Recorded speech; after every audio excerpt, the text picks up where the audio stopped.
simplemente quería agradeceros a Álvaro, sobre todo porque está con un permiso de paternidad, ¿no? Acaba de ser papá y no tenía que estar trabajando, y entonces pues dar las gracias y bueno, a Ana y a la vicerrectora de la universidad por estar aquí, por colaborar, porque es una cosa que el voluntariado, pues desgraciadamente, pues tiene poca repercusión, se mueve poco. Ahí, en Galicia, que es lo que pretendemos, el objetivo de estas charlas es...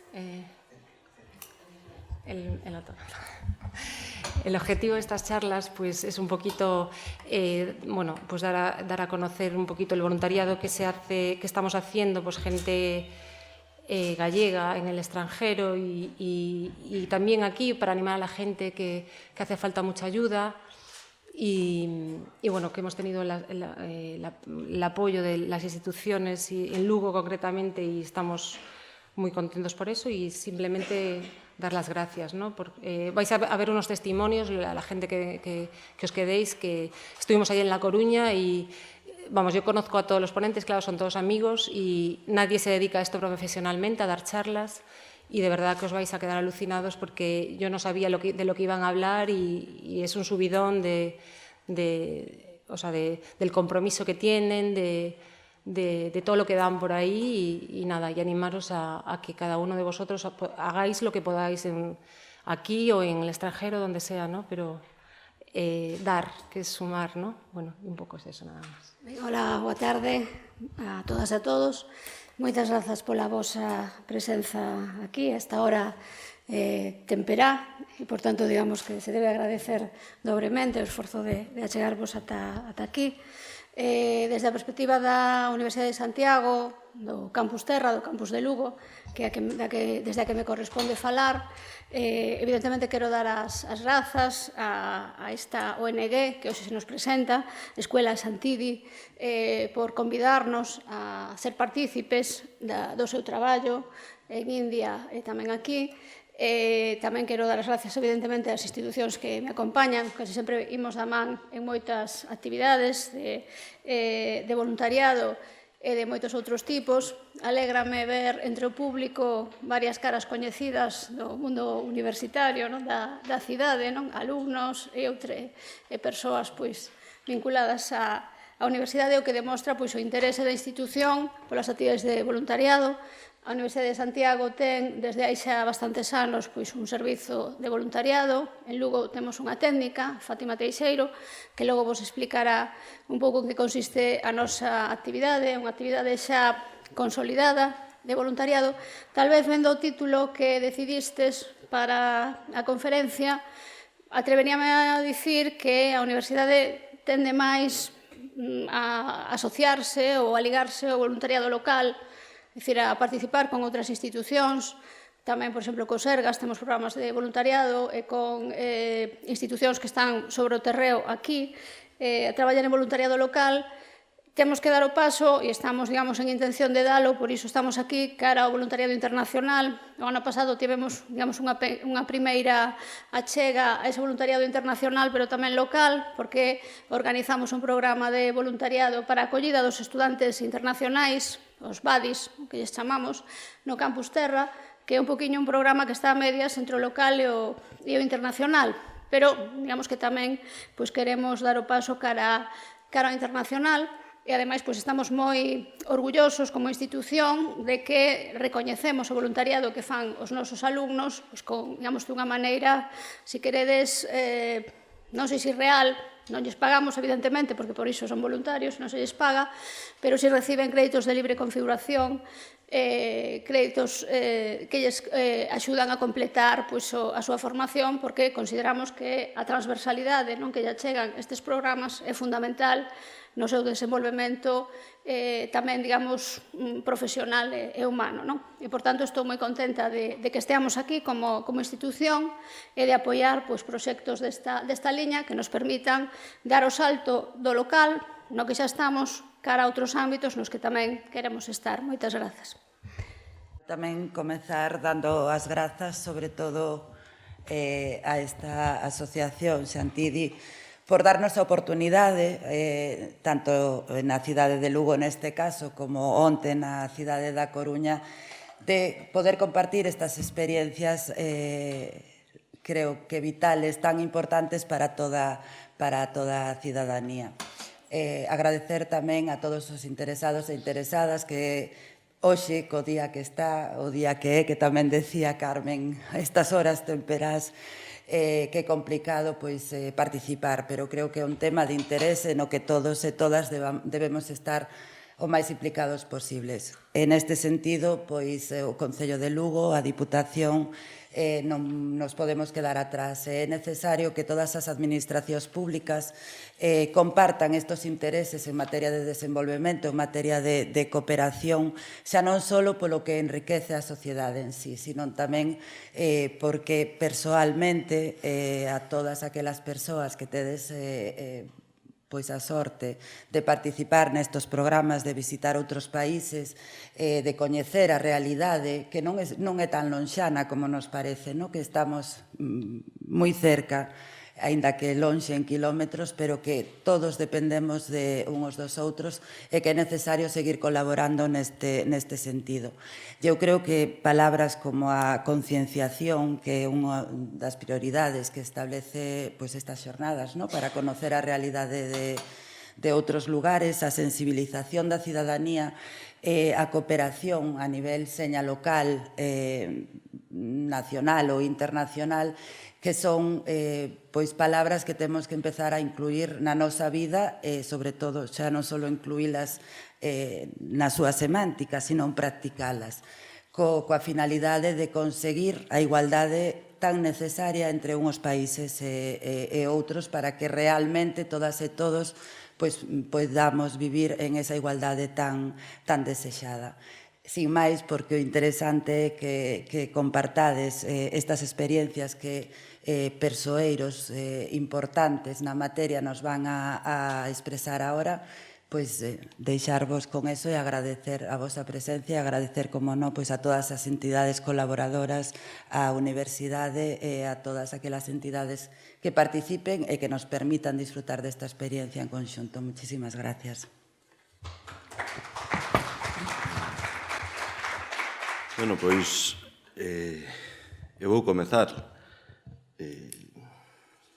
presumindo do propio, que é un poema de Celso Emilio Ferreiro que se deu a coñecer no ano 1962, hai 55 anos, e que é perfectamente vixente. Non ten mudado nada, aunque aparentemente ten mudado moito. E o poema titúlase Irmãos, ese predicamento que levamos escoitando durante séculos de moi distintos fontes, pero que non se practica tanto, non? Permitídeme esta licencia porque eu creo que é realmente interesante, non? Di, como un irmão eu camiñan ao meu rente moitos homes, non os coñezo, son mestranos, pero ti que te alcontras a lo lonxe, máis aló dos desertos e dos lagos, máis aló das sabanas e das illas, como un irmão che falo. Si é tú a miña noite, si choran os meus ollos o teu pranto, si os nosos berros son iguales, como un irmão che falo. Anque as nosas palabras sexan distintas, e ti negro e eu branco, si temos semellantes as feridas, como un irmão che falo. Por enriba de todas as fronteiras, por enriba de muros e valados, si os nosos soños son iguales, como un irmão che falo. Común temos a patria, común a loita a ambos, a miña mau che dou, como un irmão che falo. Fálavos un que non cree nas fronteiras, recoñece as diferencias históricas, culturais e incluso sociais, pero que non entende as fronteiras en pleno século XXI nunha sociedade que presume de ter evolucionado moitísimo e incluso distinguídose de outras especies animais. Eu hoxe estou verdadeiramente orgulloso de que na Deputación de Lugo poidamos acoller unhas xornadas de cooperación internacional, de motivación, de captación e de realmente a promulgación e o impulso da igualdade e de ese voluntariado que, ademais, gracias a Teresa e a Escola Xantidi, temos hoxe de man dos que o fan, dos que realmente o coñecen e dos que realmente nos poden dicir o que ali pasa. Non o que enarbolando bandeiras que non teñen nada máis debaixo que un mástil que unha man aproveitada sostén. Como dicía, levamos séculos escoitando predicamentos e seguimos tendo religións e deuses que prometen xusticia e paraísos den que morremos, e morremos de fame, e morremos de guerra, e morremos de feridas. E iso non é posible, non podemos aspirar ao póstumo, temos que aspirar ao presente, e eu de verdade creo que hoxe podemos dar un paso importante para facer unha provincia máis grande e unha provincia máis rica, en un pequeno acto, pero nun grandísimo xesto. Por iso, moitísimas gracias á Escola Xantidi por ter unha socia fundadora en Lugo, que vos vou dicir, mirade, cando por aquí ven todo o mundo, non? Pero cando chegan a presentarnos un proxecto interesante e atractivo, pois meditámolo e madurámolo. Cando nos presentan algo bonito e humano, non podemos decir que non, e por iso estamos hoxe aquí. Así que moitísimo ánimo para seguir traballando e moitísimo ano para que empecemos a recoñecernos como persoas, porque sendo persoas non temos nada máis que discutir, seremos exactamente iguais. E cando os demais lles vai a mal, a nós estarános indo mal, aunque nos parezca que non, porque pensamos que estamos situados en outro estatus ou en outras converxencias, etc.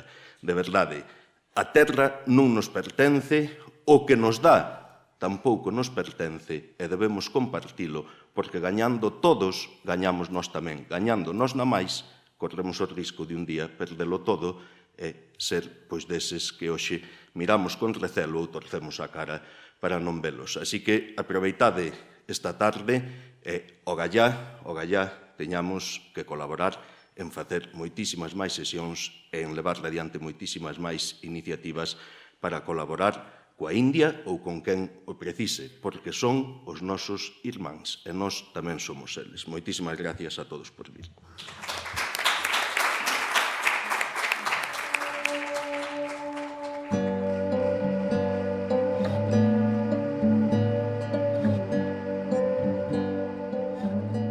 Boas tardes a todas, a todos.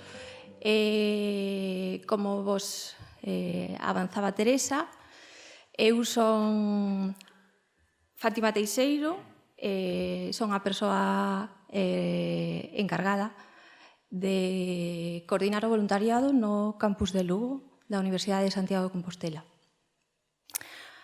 A Universidade de Santiago de Compostela ten xa unha traxectoria ampla no que é a promoción e a difusión de voluntariado. Se nos remontamos anos atrás, realmente nos damos conta de que estamos a piques de cumplir o noso 20 aniversario dende do inicio do funcionamento dos programas de voluntariado na universidade. Foi aló polo ano curso 96-97 cando se implementou esta primeira iniciativa. Se fixo nun primeiro momento no campus de Santiago e o curso seguinte, no 96-97, xa comezou a funcionar tamén no campus de Lugo. Ao longo de todos estes anos acumulamos realmente unha experiencia que foi todo traballo e de relación e do contacto con diferentes persoas e, sobre todo, con un gran número de organizacións, asociacións, fundamentalmente en Lugo, como ben comentaba a vicerreitora Carme Silva, pero tamén é certo que, en algúns casos, tamén son organizacións máis aló, incluso, do noso ámbito galego.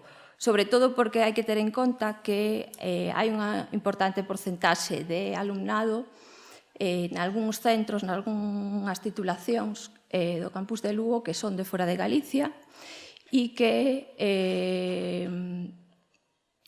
a veces os seus intereses e as súas propostas van máis aló dunha actividade que se pode desenvolver durante o curso académico en Lugo e plantean diferentes tipos ou diferentes propostas con organizacións que poden ser de calquera, sobre todo, de calquera punto da península. Son dúas vías que temos en funcionamento.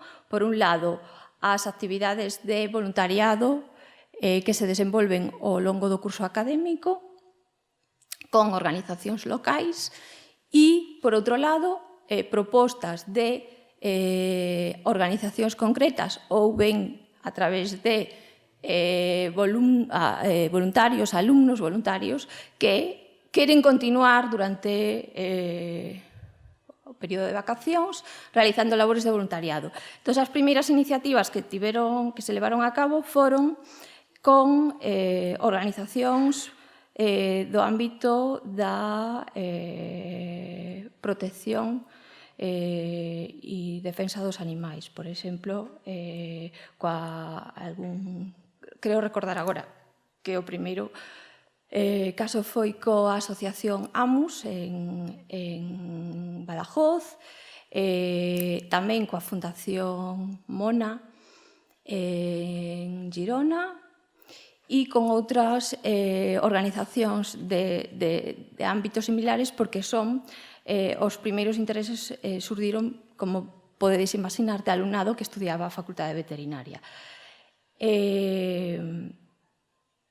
Fora diso, que son iniciativas que saen á proposta do alumnado, a Universidade tamén, a través dos acordos con diferentes asociacións e respondendo tamén a iniciativas que estas asociacións e estas entidades teñen e que coñecemos porque estamos no mesmo entorno, chegamos a establecer acordos de colaboración con estas entidades para desenvolver programas de voluntariado en común.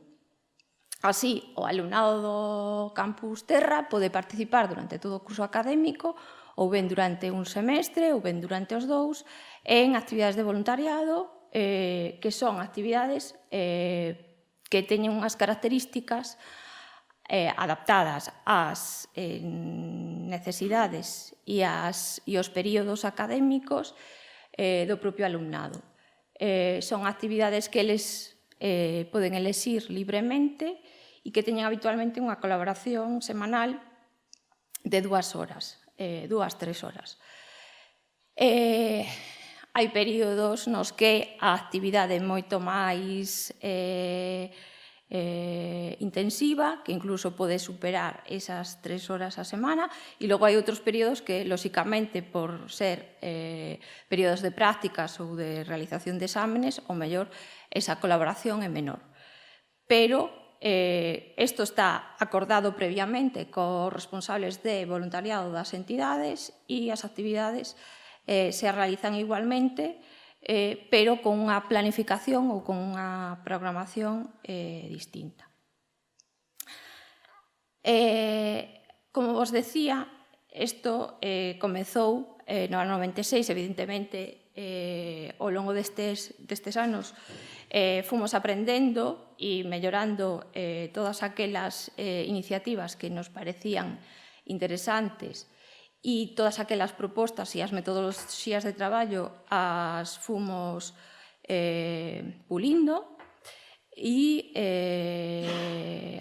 unha das cousas das que nos sentimos moi orgullosos e das que realmente calquera persoa de Lugo, calquera das administracións que están hoxe aquí presentes,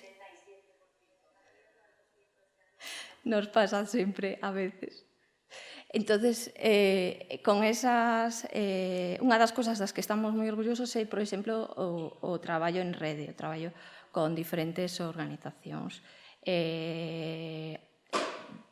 Este ano xustamente se vai a celebrar o 10º aniversario da Rede Lucense de Voluntariado, que é unha plataforma, unha metodoloxía de traballo na que participan un importante número de entidades que teñen programas de acción voluntaria, nos que tamén a Universidade formou parte digamos, dos socios fundadores desta iniciativa, e que a día de hoxe sigue funcionando e sigue tendo moita vitalidade. De feito, hai organizacións que agora mesmo están en proceso de adhesión á rede. Entonces, é unha experiencia que, ademais, debemos estar orgullosos por iso, porque, ademais, como rede de voluntariado, en Galicia non temos outra experiencia comparable, que, ademais, perdurara tantos anos e que ao longo destes anos teña desenvolto diferentes actividades. Sobre todo, establece actividades de coordinación entre as diferentes entidades, coordina actividades de formación en común para todas as organizacións. A súa primeira finalidade foi tamén poñer en valor o Día do Voluntariado en Lugo, e ese, digamos, foi o xerme que deu a orixe. E dende aquela, dende ese ano, todos os anos, durante 10 anos consecutivos, se organiza o Día do Voluntariado en Lugo. Outra das actividades que está a desenvolver actualmente, e justamente esta semana acaba de realizar, son talleres de formación e de sensibilización para alumnado de centros de formación profesional. E é un traballo que desenvolven as persoas, os técnicos que traballan nas entidades e que son membros da rede. É un traballo absolutamente programado e desinteresado desde o punto de vista supón unha carga de traballo a maiores das actividades que les realizan nas súas entidades, pero, sin duda, é un traballo importante para a cohesión e o fortalecemento do voluntariado local. A Universidade, dentro deste panorama que vos acabo un pouco de explicar,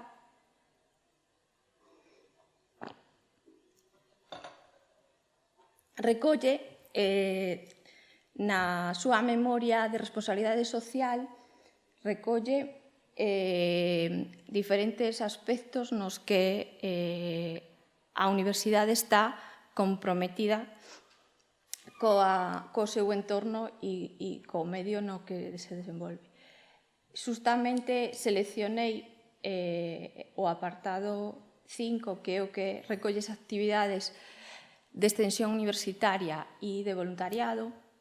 Esta é a última memoria que está publicada, correspóndese co curso 14-15, e aí podedes consultala, está disponible na rede, na página da Universidade. E hai unha síntese un pouco do que é o voluntariado e das actividades que se desenvolveron ata o de agora. E é un exemplo, claramente, do que implica non solamente na Universidade como institución pública, ten un compromiso coa docencia, coa investigación e coa transferencia do coñecemento, pero hai un apartado máis, algo que debe sustentar e é a súa responsabilidade social. Vai en paralelo coas outras tres patas da súa misión. Entonces, neste documento se especifica dunha forma moi sintética, pero con claridade, que as actividades de voluntariado están vinculadas, por un lado, hasta este momento, sobre todo, co que é o ámbito local, e se enumeran, ademais, dentro dos eixes estratégicos do Plan Estratégico da Universidade de 2011-2020, Tamén aparece recollido a participación, o voluntariado, a cooperación, o desenvolvemento sostible, con un compromiso da universidade con todos estes ámbitos que deben de estar reflexados de algún xeito nas súas actuacións en todos os ámbitos. E unha forma de poñer en valor e de recoller cales son eses compromisos os podemos ver, por exemplo, nas actividades que levou a cabo dende a propia, dende o noso servizo, dende o propio área de voluntariado e participación, onde se desenvolven actividades de formación e de recoñecemento das experiencias de voluntariado. Tal como xa comentou a vicerreitora na súa presentación, as actividades de voluntariado teñen un itinerario de recoñecemento académico para todo o alumnado que cursa estudos na USC. Entonces, este itinerario se establece de forma individual con cada un dos voluntarios, ten aparellado unhas actividades de formación que poden ser ben formación presencial ou ben formación a través do campus virtual. Hai un proceso de seguimento, un acompañamento a través de titorías individuais e grupais, en función da actividade e do grupo, e esas actividades que desenvolven ao longo do curso son recoñecidas, se transforman as horas de colaboración, se acumulan e, digamos, se transforman nun recoñecemento académico que eles despois poden chegar a incorporar no seu expediente ata 6 créditos optativos, créditos europeos.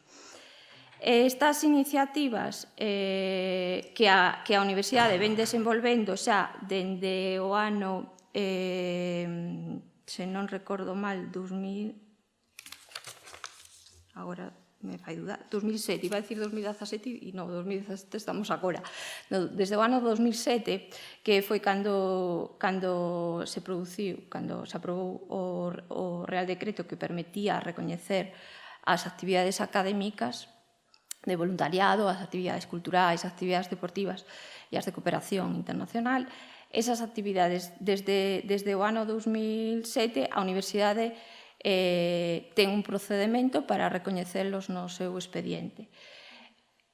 Curiosamente, como vos comentaba, ademais, o principio de todo, dende o ano 96, que recordaredes que foi o ano no que se publicou a primeira Lei Estatal de Voluntariado, a Universidade xa creou o seu primeiro rexistro nese ano, o primeiro rexistro de voluntariado, e desde entón existe e funcionan os programas de voluntariado, non só na Universidade de Santiago, sino tamén noutras universidades, como pode ser a Universidade de Coruña, que é onde tivestedes ontes a ocasión de presentar as conferencias. Ese recoñecemento, xustamente, aparece recollido na nova Lei de Voluntariado que se aprobou o ano pasado, no 2015, se recoñece o papel que teñen as universidades no fomento e na promoción de voluntariado nos seus campos de educación, de investigación, e tamén queda expresamente recollido que as universidades poderán recoñecer nos seus itinerarios académicos as labores de voluntariado. O que fixo realmente a lei foi recoñecer de facto, formalmente, algo que xa estaba en marcha e xa estaba en funcionamento e que xa se estaba levando a cabo dende había varios anos. Este apartado de formación que vos comentaba con anterioridade, pode participar, poden ser iniciativas que leve que leve a cabo a universidade, propostas de formación que desenvolva a universidade, ou ben tamén poden ser propostas, actividades formativas dende a iniciativa das propias organizacións. Polo tanto, se establece tamén unha nova vía, un novo vínculo entre a comunidade e a universidade, favorecendo, digamos, esa interrelación. Este ano xa se levaron a cabo 2 edicións do curso de formación básica de voluntariado, de todos nunha modalidade a través do campus virtual, un curso de perfeccionamento en cooperación para o desenvolvemento, as terceiras xornadas de educación para o desenvolvemento, educación para todos, diferentes opcións formativas, unhas a propostas da iniciativa da propia universidade e outras en colaboración con entidades sociais. Se entramos agora no campo da cooperación, hai 2 cousas importantes que compre sinalar. Por un lado, está, tal como vedes recollido neste documento, a creación da Rede Galega de Cooperación Universitaria para o Desenvolvemento. É unha iniciativa na que participan as 3 universidades, a de Santiago, a de Coruña e a de Vigo, e que supón un paso adiante no que é o recoñecemento do papel que ten a cooperación universitaria para o desenvolvemento na actualidade.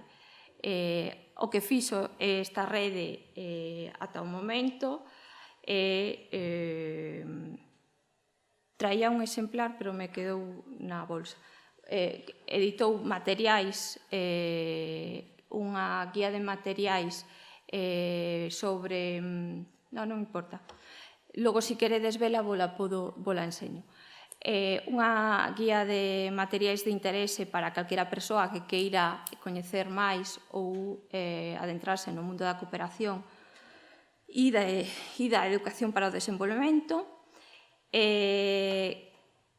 Recopilou todas as experiencias e os proxectos de investigación que xa estaban levándose a cabo por diferentes grupos dende había bastantes anos e, digamos, foi unha forma de as 3 universidades recopilaron as súas experiencias, o que xa se estaba facendo na práctica e o volcou nunha base de datos que está disponible na rede. Se buscades Rede Galega de Cooperación Universitario para o Desenvolvemento na web, vos leva directamente a unha páxina e aí tedes un repositorio onde están todas as experiencias nunha base de datos. E outra das cousas que levou a cabo foi un plan de formación no ámbito da cooperación para o desenvolvemento, para todos aqueles, dentro do que é o plan de formación e innovación docente, para todos aqueles docentes que quixeran saber máis ou quixeran profundizar nalgúns temas. Paralelamente, se planteou un curso un primeiro achegamento para a iniciación, a cooperación, pero destinada para alumnado, e este ano tamén se realizou un curso de perfeccionamento. Estes cursos os de alumnado son especificamente para alumnado que xa teña rematado a súa titulación, porque son cursos de especialización para alumnado de terceiro ciclo. Co cal, estes alumnos que queiran incrementar o seu coñecemento e a súa formación no campo da cooperación para o desenvolvemento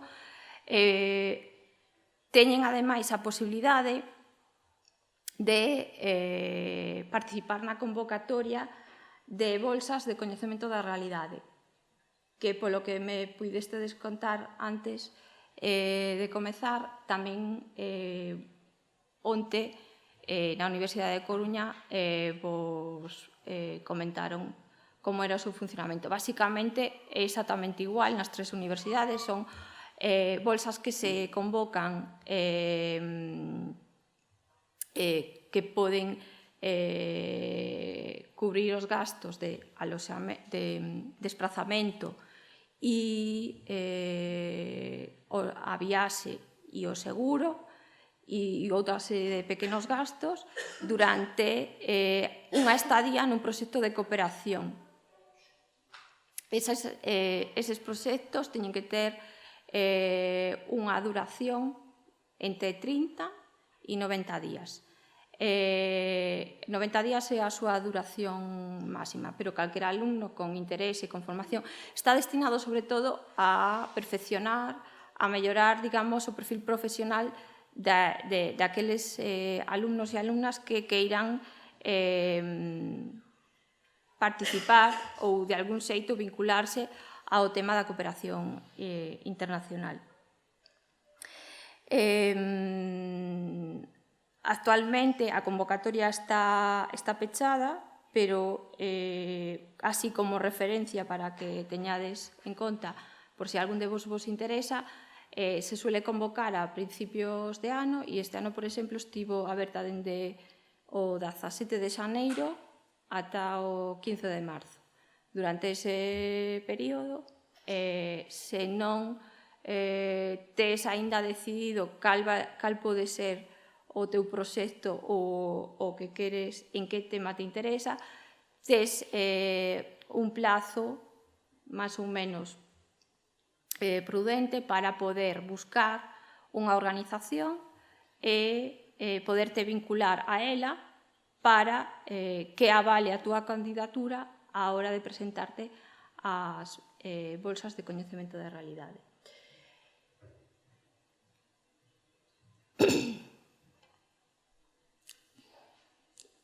Finalmente, o que aparece aquí é un apartado que está tamén relacionado co ámbito da formación, pero desde un punto de vista máis práctico, é outra opción que tamén se está impulsando dende a área de formación e investigación do noso servizo, en colaboración con outro grupo de investigación, Esculca, que é a participación ou a implementación da metodoloxía de aprendizaxe e servizo.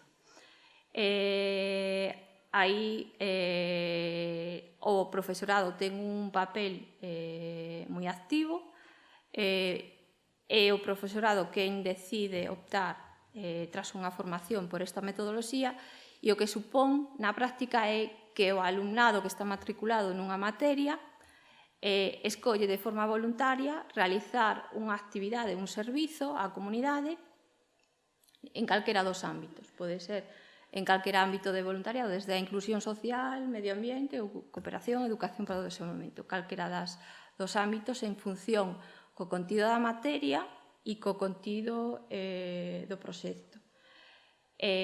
Cabe decir, porque antes o esquecín mencionar, que cando un alumno ten interese, participa nunha acción de voluntariado e ten un especial interese nun campo determinado, se pode vincular o seu TFG, o seu traballo fin de grau ou traballo fin de máster, con un proxecto, con unha organización. Nalgúns casos, alumnado, por exemplo, no caso de aquí en Lugo, de alumnado das titulacións de enxeñería, fixeron o seu traballo fin de grau sobre con Enxeñerías en Fronteiras. Entón, ten unha aplicación real, práctica, dentro de un campo que eles deciden do seu traballo, que ten unha aplicación práctica nun traballo dunha organización. Entón, son como diferentes vías, diferentes patas que ao final conflúen no que é fomentar o coñecemento e a participación do alumnado en iniciativas de carácter educativo, formativo e ben relacionados co voluntariado no ámbito local ou ben relacionados co ámbito da cooperación para o desenvolvemento, e, ao fin e ao cabo, o que se logra ou que perseguimos é que o alumnado teña un maior grado de coñecemento e de sensibilización, e que cada vez suceda menos o que é moi frecuente que nos digan que prácticamente non coñecían ou descoñecían por completo a existencia de programas de voluntariado nos que podían participar mentras eran estudantes.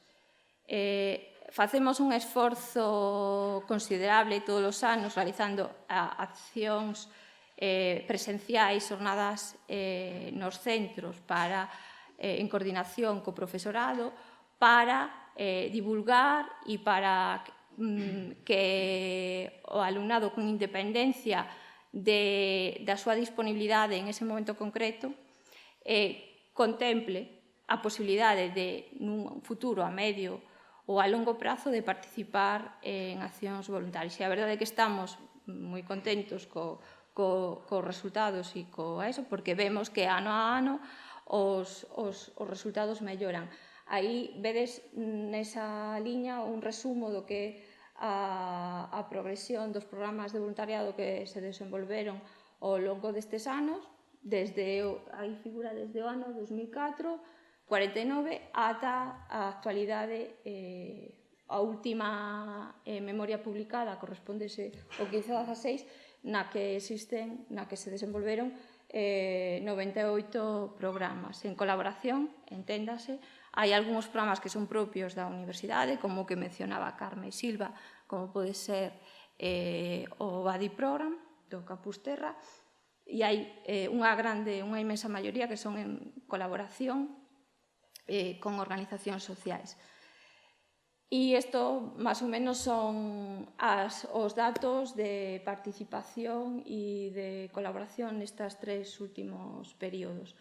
Non quero profundizar máis nisto, salvo que teñades algunha pregunta concreta, porque eu creo que o máis importante son as experiencias que nos ides a contar agora sobre o terreo. Pois gracias a todos.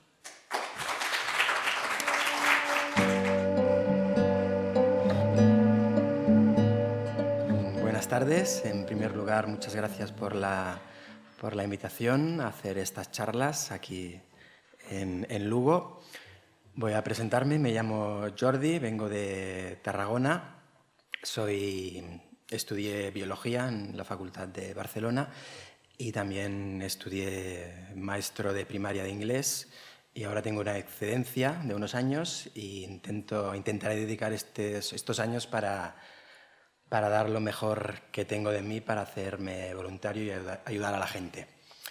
Voy a hablar de la Fundación Vicente Ferrer, que es donde he estado estos últimos meses. Estuve desde septiembre hasta principios de marzo. Estuve como profesor de inglés, como profesor de español y también como corrector de español. Sin embargo, en esta fundación, en la Fundación Vicente Ferrer, hay muchos tipos de voluntariados.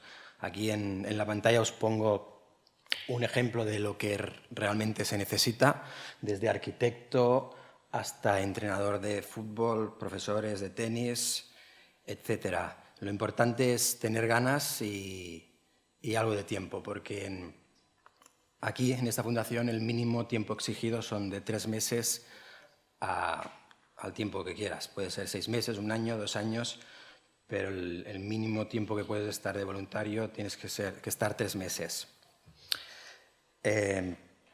Pues vamos con la charla. Empezaremos con un pequeño vídeo para que entendáis lo que es el trabajo de voluntario en la Fundación Vicente Ferrer.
explicaré un poco mis experiencias como profesor de español que hice en la Fundación Vicente Ferrer. Tiene diferentes campus, en lo que es en Anantapur, en el sur de la India, y en concreto este es el campus principal, que está en la ciudad de Anantapur, y aquí es donde se dan clases de español. Aquí pues daba clases de español a gente ya adulta, que es gente ya que tiene con un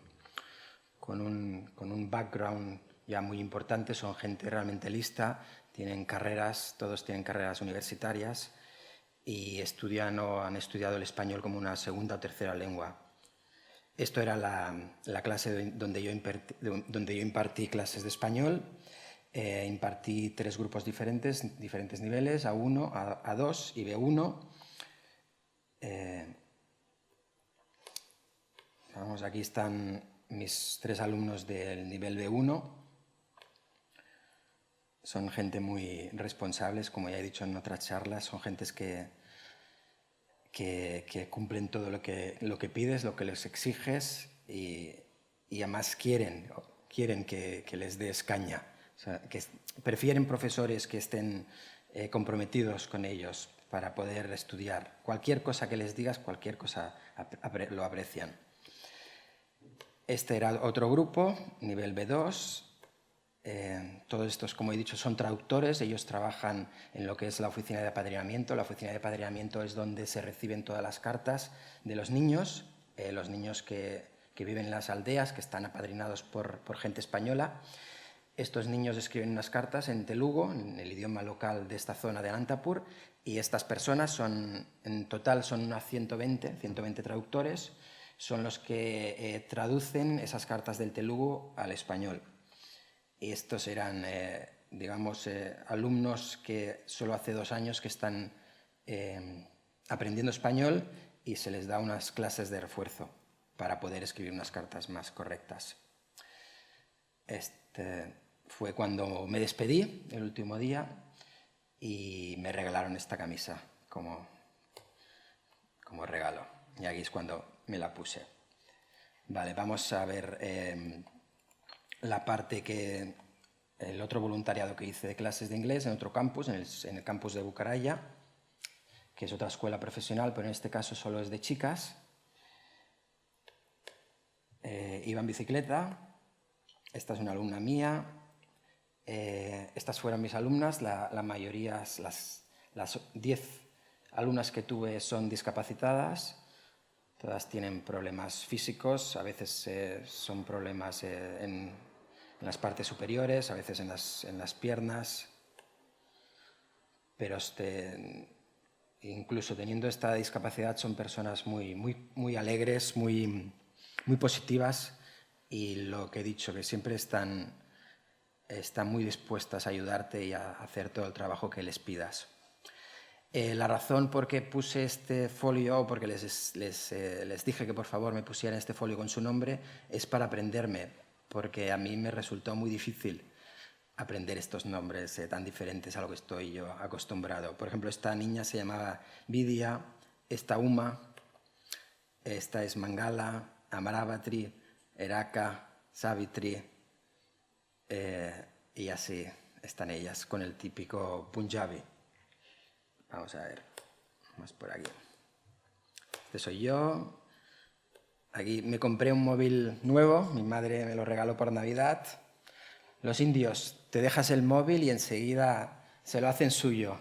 No sé cómo lo hacen, pero descubren tu password y lo miran todo, exactamente todo. Y los selfies, les encantan los selfies. Con mi móvil nuevo me lo usaron, yo qué sé, me hicieron de todo. Uma, Eraka, aquí disfrutando, aquí corrigiendo. Aquí un festival que hicimos de fin de año, se reúnen todas las chicas de estos grupos, porque aparte de las clases de inglés que yo les di, hay clases de francés, hay clases de alemán, hay clases de español, hay clases de portugués, hay muchos voluntarios que se dedican exclusivamente a darles clases. A veces son como 4 horas al día de portugués, de segundo idioma son 2 horas por la mañana y 2 horas por la tarde. Por lo tanto, en 6 meses esta gente habla un nivel muy bien del lenguaje que están aprendiendo. Os voy a poner un par de vídeos para que sea un poco más interactiva la clase, la charla.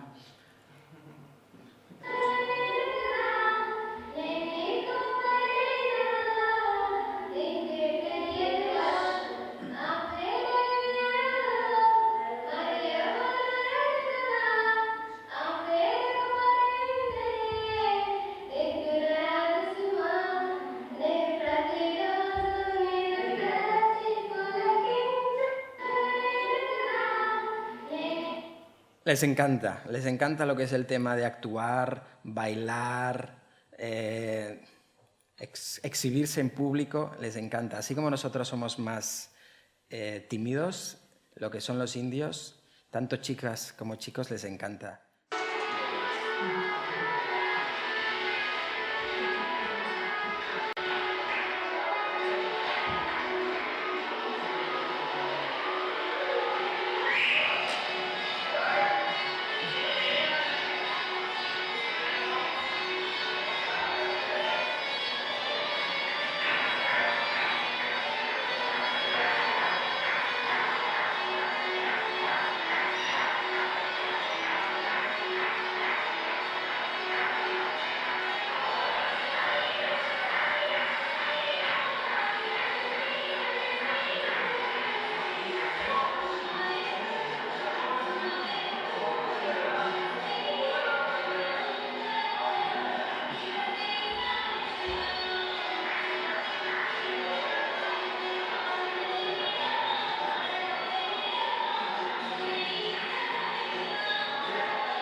Así se pueden estar horas y horas y horas sin parar. Ya pueden estar sudando, pero no se cansan. Tanto las chicas como los chicos. Tengo muchos vídeos de estos, pero evidentemente no lo voy a pasar. Os pasaré uno divertido, que es cuando me invitaron a una fiesta de los alumnos un viernes por la tarde, que yo venía del estadio, de la fundación, un estadio precioso. Fui a cenar con ellos y me dieron un poco de clases de baile. Ya veremos.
Que conste que este vídeo no se lo he enseñado a nadie, ni a mi familia, ni a mis amigos, ni a nadie. Pero he pensado que puede ser divertido. Este era otro campus, porque los chicos están en un campus, las chicas están en otro campus, están separados, están en el campus 2 y aquí también estudian lo mismo de las chicas. Estudian inglés, sobre todo, un segundo idioma. Estos eran de portugués, estos 3 chavales, y estudian lo que es ordenador, contabilidad, están todo un año. Están un año viviendo en las instalaciones del mismo campus, y para que ese año se preparen bien para poder encontrar un trabajo pues, lo más bueno para ellos.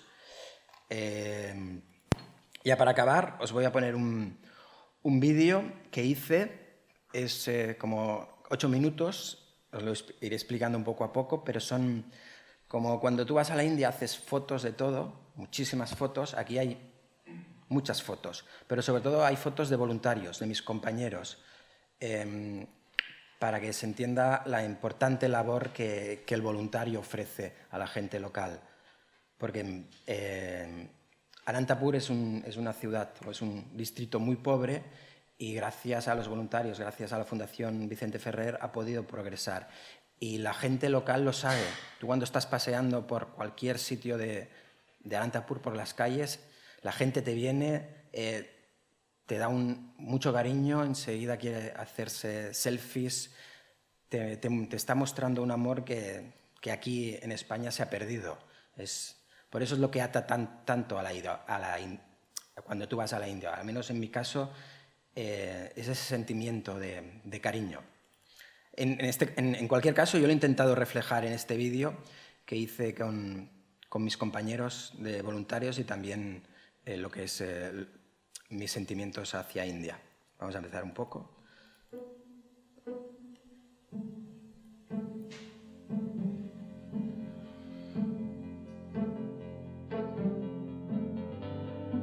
Estos son voluntarios, profesores también, dentistas.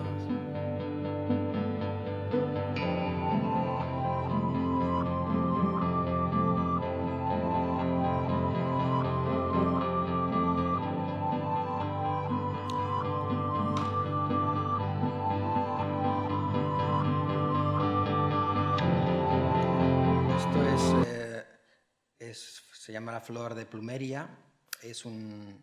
Tiene un significado muy especial en la India, sobre todo en los templos. Es una flor sagrada y significa protección y como muy buen karma. Yo me hice un tatuaje y básicamente de esta flor en diferentes colores, pero es ese significado de buena suerte, de protección, de cariño.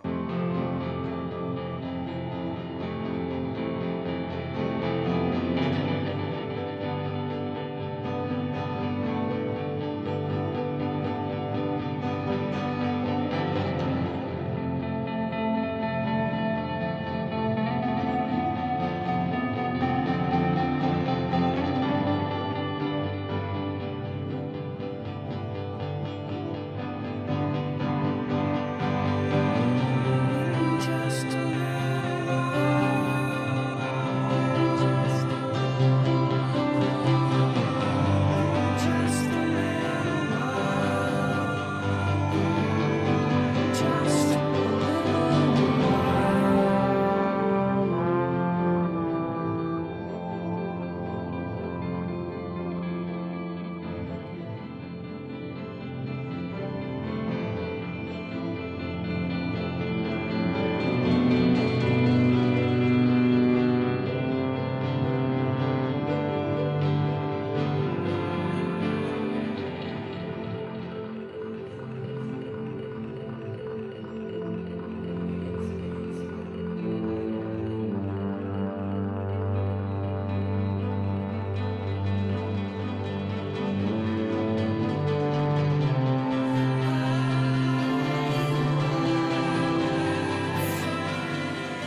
Esta chica de aquí me enseñó a comer bien con las manos.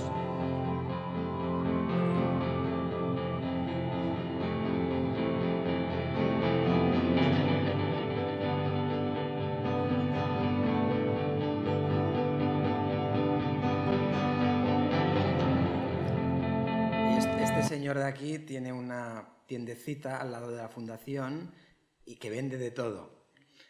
Pero básicamente lo que iba yo es a tomar coco. Me abría un coco y siempre iba a la misma hora. Ya sabía exactamente cómo me lo preparaba. Y siempre estaba abierto. Cualquier hora que iba siempre estaba abierto porque tenía la casa al lado, o tiene la casa al lado. Y esta es su mujer. Y también se merece estar dentro de este vídeo. No solo es voluntarios. Yo he intentado, lo que intento transmitir es, cada imagen tiene un significado para mí. Es las personas que me han hecho amar a la India.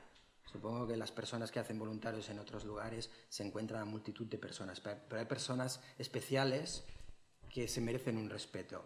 Y básicamente es por eso que he hecho este vídeo. Ya lo habéis visto que hay muchos voluntarios, pero son los voluntarios que los que me he llevado más bien. Yo no soy una persona demasiado social, pero en la India he sido mucho más abierto que no en España. Y esa gente que sale aquí es porque realmente son importantes para mí, o han sido importantes. Por eso están aquí.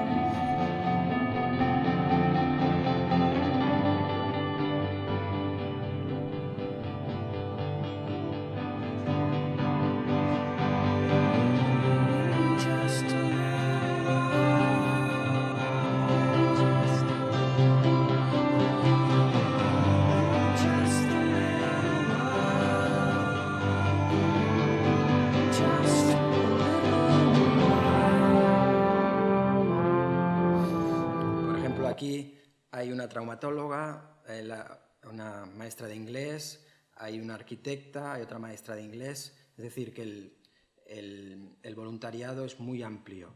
Cualquier persona que tenga un poco de interés no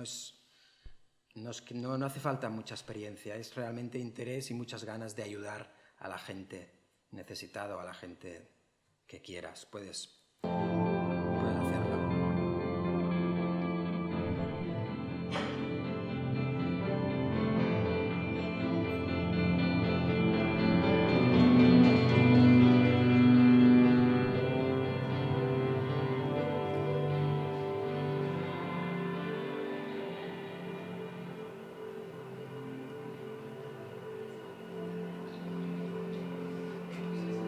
Una paella, un día que hicimos una paella, un día que fuimos a yoga,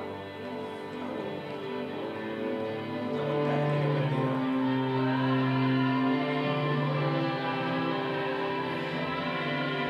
Las alumnas.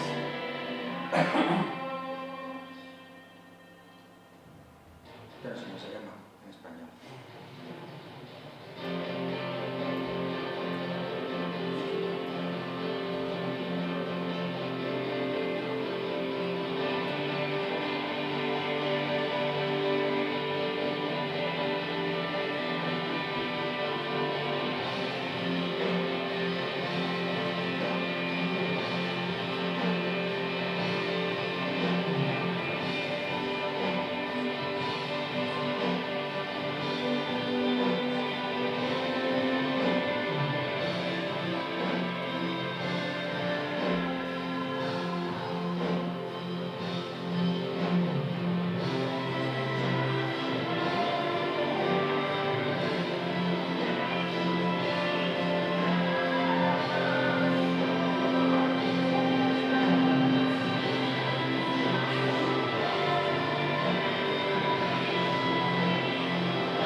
gafas de sol, que me las rompió, pobrecito.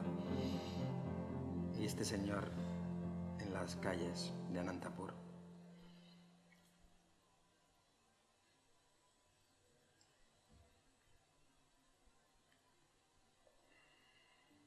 Perros, en la fundación hay muchos perros que están abandonados y vienen a la fundación a que se les proteja un poco y se les dé comida.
Pues nada, aquí ha sido mi presentación hoy en Lugo. He intentado poner muchas imágenes, no hablar demasiado para que sea más didáctica, más amena y más entretenida la charla. Y si tenéis alguna pregunta, pues aquí estoy dispuesto a ayudaros y a responder lo que sea. Teresa, va, una pregunta. No hay nada.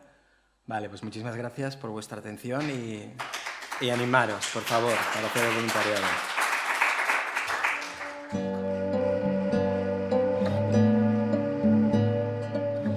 Mi nombre es Rosa Arroyo, yo soy oftalmóloga y os voy a intentar contar mi experiencia como voluntaria y también como representante de las instituciones un poco sanitarias y que estamos intentando fomentar un poco el voluntariado sanitario. Mi ONG se llama Solidaridade Galega, es muy pequeña, está constituida por profesionales o por voluntarios solamente, no hay ninguna persona que trabaje en ella, por voluntarios de casi todas las provincias gallegas, pero la sede está en Coruña, aunque hay gente de Lugo, de Ferrol, de Vigo, trabajando en ella. No solamente somos sanitarios, hay mucha gente que tiene que apoyar y que tienen diferentes profesiones y que, por supuesto, colaboran saliendo al terreno como logistas o también ocupándose de las finanzas, de pedir las ayudas y de muchísimas cosas que hay que hacer en este tipo de asociaciones o de organizaciones tan pequeñas. Además, desde 2012, a través del Colegio de Médicos de La Coruña, pertenezco a la Junta Directiva, pues pusimos en marcha la sección de cooperación y solidaridad. Desde ese mismo año hay un porcentaje de las cuotas colegiales, un 0,7% que se han dedicado a labores solidarias y por primera vez este año hemos conseguido que se convoquen los primeros premios para que los proyectos de profesionales que tengan relevancia o que necesiten, bueno, todos necesitan financiación porque esto el problema que tiene es el dinero y el tiempo, pero esencialmente el dinero, por lo menos que pueda haber unos premios para ellos. Y además, la Organización Médica Colegial ha constituido una fundación, al paraguas del Consejo General de Colegios Médicos, que es como una red donde se integran todas las, tanto ofertas de empleo como las condiciones que son idóneas para salir al terreno, los derechos y los deberes de los voluntarios, de los cooperantes. Es una web muy, muy interesante que cualquier persona que esté interesada en la cooperación, no solo en ONG sanitarias, sino de otro tipo, puede visitar. El logo lo encontráis en cualquiera de los colegios y está allí a la izquierda, Fundación de Colegios Médicos para la Cooperación Internacional. Es tremendamente interesante. Además, organizamos también actividades de difusión, como esta que ha organizado Teresa, pues de jornadas de cooperación y algunas monográficas también. Primero he de deciros que, aunque ha hablado Jordi antes que yo y ya ha definido el término, voluntarios somos aquellas personas que marchamos o vamos con ONGs o a título particular sin tener ninguna vinculación profesional con las instituciones y sin cobrar absolutamente nada. Nosotros vamos con nuestro tiempo libre y destinamos pues a veces 2 semanas, a veces 3. No podemos, no todos los que trabajamos en el sector del no todos los que trabajamos podemos irnos 3, 6 meses o a lo mejor sí podemos, ¿verdad, Jordi? Pero no nos atrevemos. Pero el caso es que hasta que llegue ese momento, pues nuestras campañas son muy puntuales. Yo sé que es la luz y la sombra. Ir 3 semanas y dejar allí aquello pues no es lo ideal, pero entre tanto pues vas poniendo tu granito de arena. Entonces, voluntario es ese perfil profesional y cooperante es aquel que ya tiene una vinculación profesional con la ONG y tiene unas condiciones completamente diferentes. Por eso, yo os insto a que cada vez que vayáis a algún sitio tengáis un referente de vuestra profesión donde os puedan decir los consejos, porque claro, es mucho más difícil estar informados cuando eres un voluntario de una ONG pequeña que cuando eres un profesional o un cooperante de una ONG grande. Entonces, nosotros también tenemos, como has comentado tú en la universidad, que tenéis un registro de voluntariado, pues también la OMC ha establecido a través de la Fundación un registro de voluntariado donde puedes encontrar y además puedes recoger las necesidades de los profesionales que van a esos lugares a cooperar. Siempre les digo a mis compañeros, desde mi papel, ¿no? Cuando me pongo el gorro de estar en el colegio, siempre les digo que por favor salgan a las campañas en las mejores condiciones, que incluye no solo el seguro de viaje, que lógicamente todo el mundo tiene que llevar, sino un certificado de idoneidad profesional que dice que tú eres un profesional que estás capacitado para ejercer por si tienes algún tipo de responsabilidad o pasa algo en el terreno, porque nosotros vamos a campañas médico-quirúrgicas, y también el seguro de responsabilidad civil profesional, que es muy importante que lo tengáis en cuenta siempre que se sale a las campañas. En los países en los que he estado, que yo creo que es lo que más os puede interesar, es en Nicaragua. Fue el primer lugar donde visité cuando me inicié en esto, y haceros ver un poco lo que vienen en las fotos es que patologías tan sencillas, digamos, o tan accesibles que tenemos aquí, como que se te meta algo debajo del párpado, ¿no? Yo, desde mi profesión, que se te meta un bicho, en este caso era como un gusano ahí debajo del párpado, pues para esta gente que puede tener su oftalmólogo de referencia a 200 o 300 kilómetros y con la implicación que lleva económica en el traslado y en todo eso, pues allí se convierte en una patología que a veces no puede ser atendida durante meses o durante semanas, ¿no? Otras veces la gente no sabe interpretar si es una patología que puede tener solución o que puede ser quirúrgica y está esperando todo el tiempo a que vayamos la gente de las campañas para que les digamos si merece la pena hacer el gasto, digamos, de trasladarse a un sitio más lejos para intentar una atención sanitaria que aquí tenemos, bueno, pues eso, a la vuelta de la esquina, ¿no? Cogiendo un autobús o a 5 o a 10 minutos. Como os he contado, concretamente, esta es una compañera enfermera de Lugo y la gente de Lugo sí que ha venido muchas veces en las campañas, y está aquí Elena conmigo, que también ha venido en la última en la que he estado, y fijaros en las condiciones que tienen las inmovilizaciones en las camas o cómo despiertan los niños que han sido operados. Esto sería una reanimación a 3 bandas, porque hay 3 en la misma cama, pero esas son las condiciones en las que se trabaja, que no hay muchos recursos, pero hay muchísima ilusión. En 2010 fui a los campamentos saharauis. Como os he contado, mi ONG es muy pequeña, tenemos recursos humanos, pero los recursos económicos para comprar material pues es complicado, y lo que hacemos es ponernos en contacto con otras ONGs y aportar el papel, ¿no?, de los profesionales, y compartimos el equipamiento que puedan tener.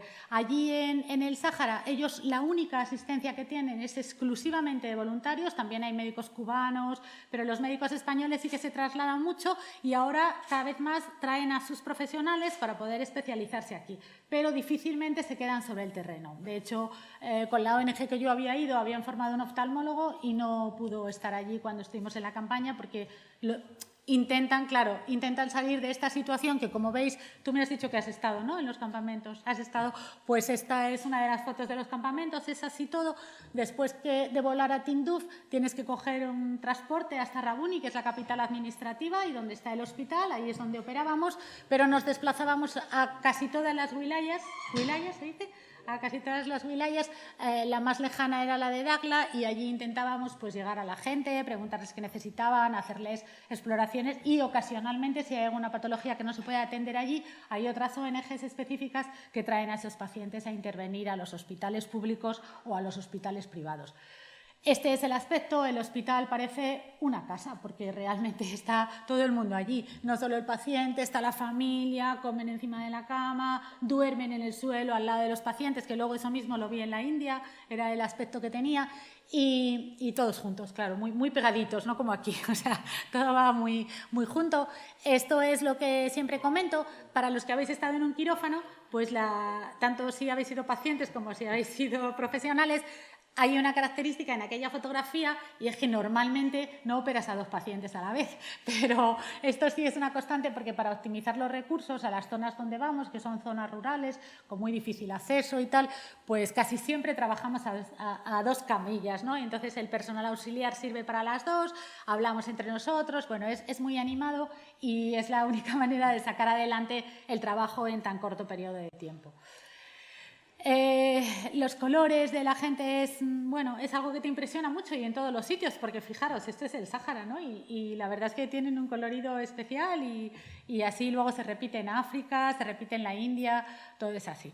Bueno, yo siempre me planteo cómo podemos hacer las cosas con más eficiencia. Es una cosa que tengo ahí de cómo podemos conseguir que el dinero y el tiempo que echamos en estas campañas se rentabilice al máximo. Es decir, ¿merece la pena ir y hacer todo esto o mandas el dinero para que lo hagan ellos? Bueno, pues una de las maneras de mejorar, de optimizar lo que estamos haciendo es crear alianzas. Entonces, los oftalmólogos tenemos una asociación que engloba muchas ONGs que participan o hacen campañas oftalmológicas.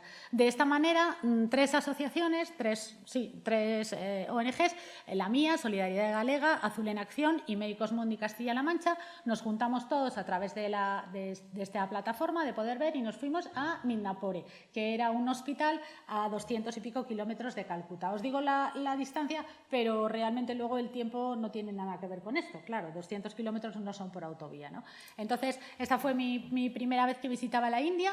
Se repite otra vez lo que os había contado. Trabajamos en parejas, como la Guardia Civil, siempre juntitos, y la gente está muy... Bueno, las camas, esos que son como veis ahí, también la hospitalización tiene su propia característica. Todos los pacientes son tremendamente agradecidos y muy colaboradores en todo eso. Esta es nuestra compañera Fina, que es una oftalmóloga de Coruña, que ya se ha jubilado y calculo que habrá hecho como mínimo unas 40 campañas y no para, o sea, sigue yendo todos los años, 1 o 2 veces al año. Esto es para que, con todo lo que desechamos nosotros del fungible, que es esto que veis ahí colgando, son guantes, son los guantes de látex. Entonces se reciclan y se vuelven a reciclar y lo que has usado en cirugía no se tira, ¿no? Que es completamente diferente al panorama que tenemos aquí. Y también la esterilización pues no cumple los mismos requisitos, ¿no?, de los estándares de aquí, pero se aprovecha cualquier cosa para que se mantengan unas buenas condiciones. Improvisamos esto, por ejemplo, que es un balón de Honan. Esto se probó en la India. Un balón de Honan es un aparato que tenemos nosotros en el quirófano para bajar la presión del ojo antes de operar. Bueno, pues resulta que nos enseñaron que se puede hacer lo mismo con unos perdigones de un determinado calibre metidos en un saco y se le pone encima del ojo y produce el mismo efecto. Y luego, al año siguiente, Elena, que está aquí, nos dio otro modelo de, ¿cómo se diría?, de low cost también. Entonces, claro, nos ahorramos todo y de verdad que funciona de maravilla, ¿no? No podríamos hacerlo aquí, pero funciona de maravilla. Allí no es que estuviéramos con los teléfonos como también están ahora, sino que a veces, bueno, una vez se nos fue la luz y claro, ya faltaba tiempo, bueno, no venía y tal, y como había que acabar la cirugía, pues se acabó con la luz de los teléfonos móviles, o sea que la tecnología llega a todos los sitios. No solo el equipo local, esta es una religiosa de la Madre Teresa, que tú estuviste, ¿no?, en la casa de la Madre Teresa. Bueno, pues ellas también salen a colaborar con los hospitales y estaban también ahí ayudándonos. El equipo de enfermería, que habla inglés mejor que mi hijo y solo lo estudian en el instituto, pero bueno, es lo que ha dicho Jordi, es una gente con mucha motivación, con mucho interés, muy listos, porque realmente yo creo que el consumo y nuestra sociedad te abotarga un poco y ellos son tremendamente espabilados y muy agradecidos y nos hacen a nosotros también buscar un poco los recursos, porque ese era el panorama que teníamos en el hospital, que era una maravilla comparado en el hospital, en el área rural, comparado con lo que es la ciudad, ¿no? Yo siempre lo digo, la miseria se nota muchísimo más en la ciudad que en el campo. En el campo, al final, parece como que se diluye, pero eso es una calle de Calcuta por donde paseas normalmente y donde están los niños tomándose el biberón, mientras todos los residuos, las aguas, todo está por las aceras y que viven totalmente en la calle. O sea, las casas están en la calle. Las casas, los lugares donde tal, están en las casas. Solo lo alegra la sonrisa de los niños. Y esta fue la última campaña que hicimos Elena, que está aquí, que también es oftalmóloga del Hospital de Lugo, y unas compañeras. Entonces fuimos a Burkina Faso y estuvimos allí en Oundé, es una región más o menos en el centro del país. Estos son los dispositivos que veis también, que originales, allí arriba y a la derecha, para bajar la presión del ojo. Pues esto lo hacía Elena. ¿De qué era la pelota, Elena? De los chinos, ¿no? Y el velcro. Pues mira, en Decathlon y tal, y con, no sé, pues imaginaros, valían aproximadamente como unas 100 veces menos que los dispositivos. Que los dispositivos que utilizamos en el hospital, y en principio pues producían el mismo efecto. Nos cocimos, pasamos un calor tremendo en el quirófano porque no podía funcionar al tiempo los aparatos y el aire acondicionado, entonces ya no sabíamos cómo hacerlo. Pero sobre todo, aparte del equipo local que está ahí reflejado, ¿no? Que fuimos 4 personas que nunca habíamos trabajado juntas y fue una experiencia fantástica, y a Elena todo le parecía bien, ¿no? Nada estaba mal, nada tal, o sea, es inasequible el desaliento, todo estaba bien porque era la primera vez que ella iba, igual que yo tuve mi madrina cuando fui a la primera campaña, pues yo era como la madrina de Elena y iba un poco así preocupada y tal, pues a ella le daba igual, o sea, todo estaba bien, no pasaba nada y tal, sobre todo porque, bueno, cuando descansas en la mitad de la campaña, a veces descansas un día, a veces descansas el fin de semana, pues luego sales por ahí y en la foto del centro es la maternidad del hospital donde estuvimos, que era lo mejor que había allí en Oundé. Pero fijaros los niños, o sea, es que no puede haber nada más bonito que eso, ¿no? La expresión de su cara lo dice todo. Su patología, pues esto me parece que es una hernia umbilical, me parece. Yo miré el ombligo y sacamos ahí, la otra le está haciendo las trencitas estas, le está haciendo rastas a una Peggy que había encontrado, y bueno, es adorable. Yo creo que es algo fantástico. Cuando salimos el fin de semana, también un calor asfixiante, un tal, no sé qué, y me acuerdo que el domingo por la tarde dijimos, menos mal que mañana trabajamos, porque hacía todavía más calor que cuando estábamos allí en el hospital. Y esto es una cosa que vimos esta vez que estuvimos en la India, con Teresa y con Lola, estuvimos en la fundación, yo por primera vez y Lola en la Fundación Vicente Ferrer, pero después nos tomamos unos días de vacaciones y fuimos a ver una bienal de arte que había en Cochí. Y me impresionó esta instalación porque es de un autor, creo que chileno o algo así, ¿no? Un chileno, Zurita, y bueno, vas viendo cuadros, vas viendo tal, pero de repente aparece esto, que es una nave, un pabellón que habían llenado de agua, como veis, hasta un poco por debajo de la rodilla y tal, y entonces en las paredes la obra se llama El mar del dolor, y en las paredes pone en inglés, no me oyes, no me ves, no me tal, y era un homenaje a los refugiados, ¿no? A toda esa gente que tiene que salir de su país y que no podemos entenderlo, pero realmente yo no me atreví a mojarme, que no era ningún problema, porque me impactó tanto que no fui capaz de entrar en ¿no? Me impactó tanto que hay tantas cosas en la vida que aquí parece que no ves y que tienes que salir para verlo. Y como siempre, esto no se va a acabar nunca, ni tampoco vamos a esos sitios para que... O sea, en el mundo no se van a solucionar los problemas, pero qué menos que caminar, como diría Galeano, pues hacia la utopía, que es lo único que nos queda. Y nada más, esto era todo.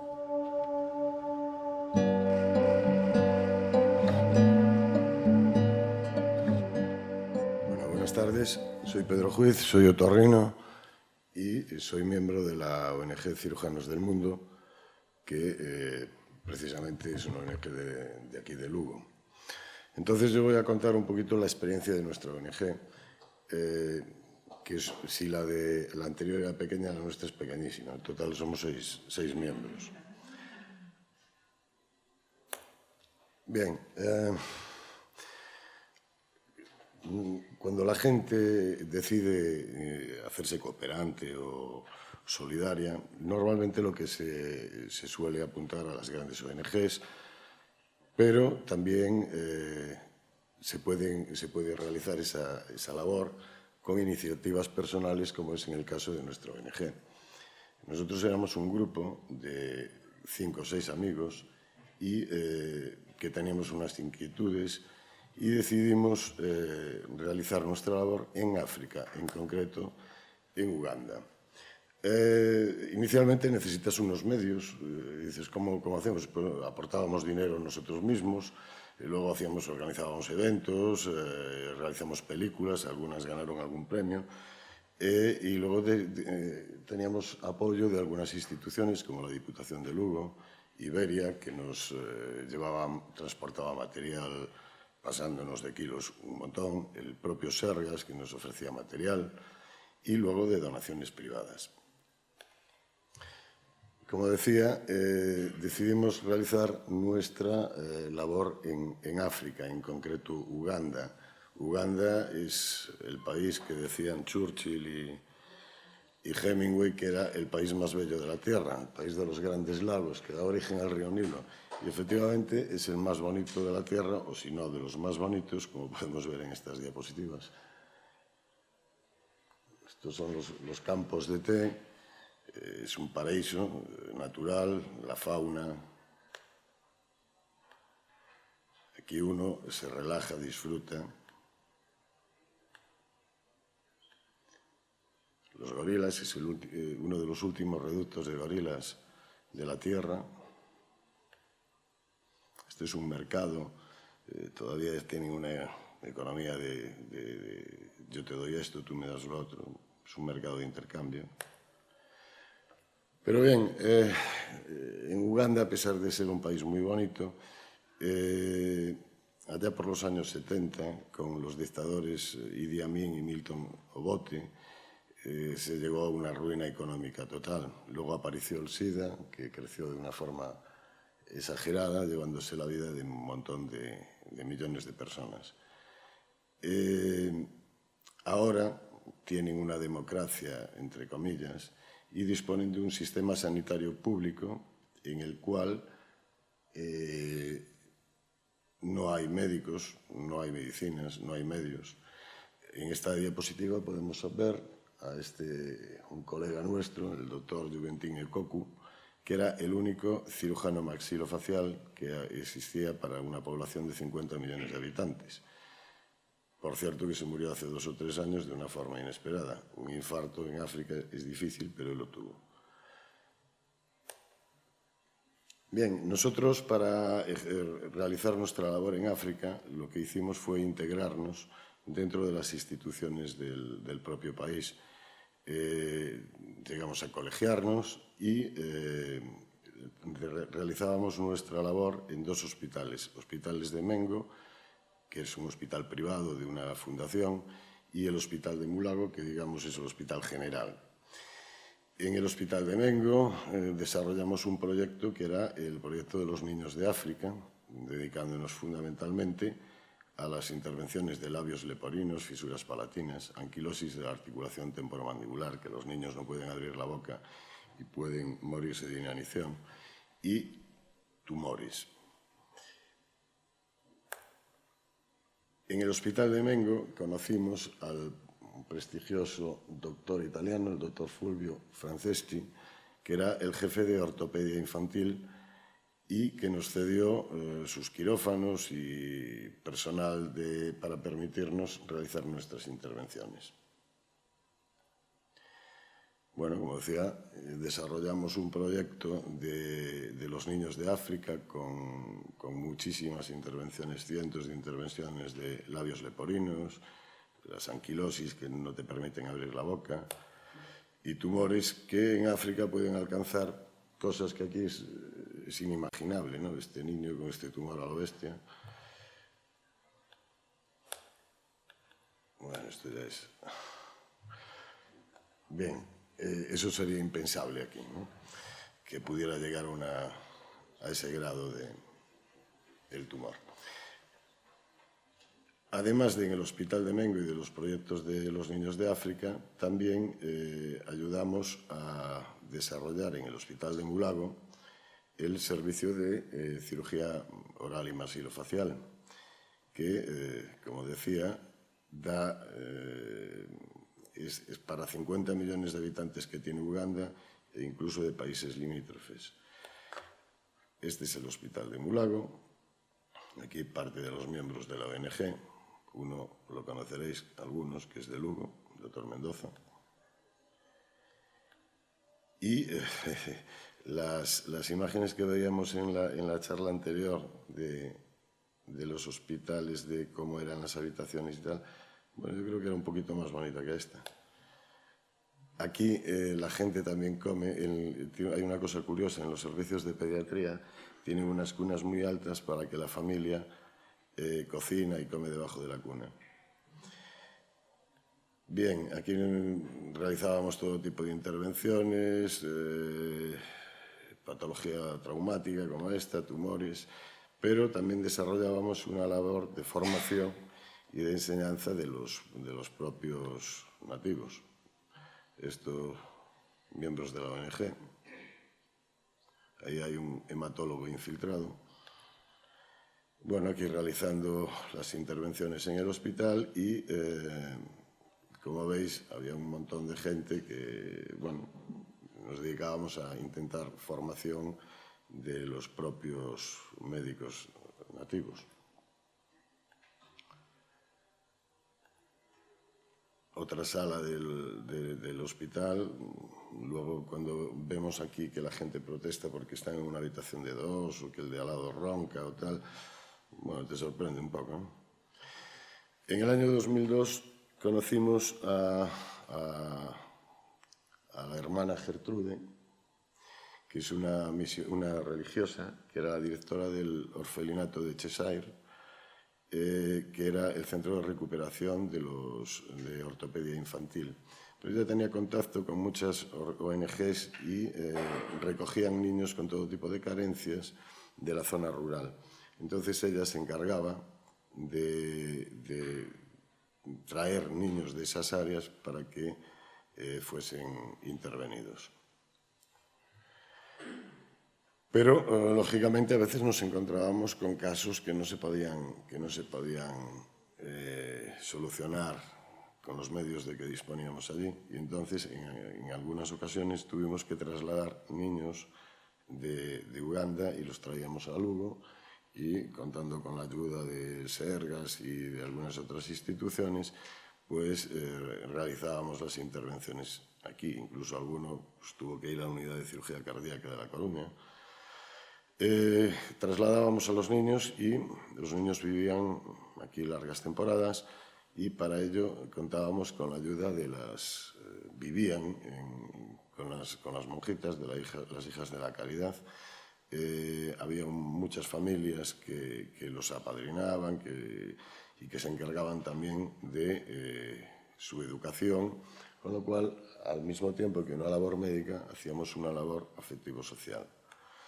Aquí se puede ver, estas son parte de la hermana Teresa, que era el alma mater de las hijas de la caridad, y aquí niños que trajimos aquí a Lugo, familias que se encargaban pues de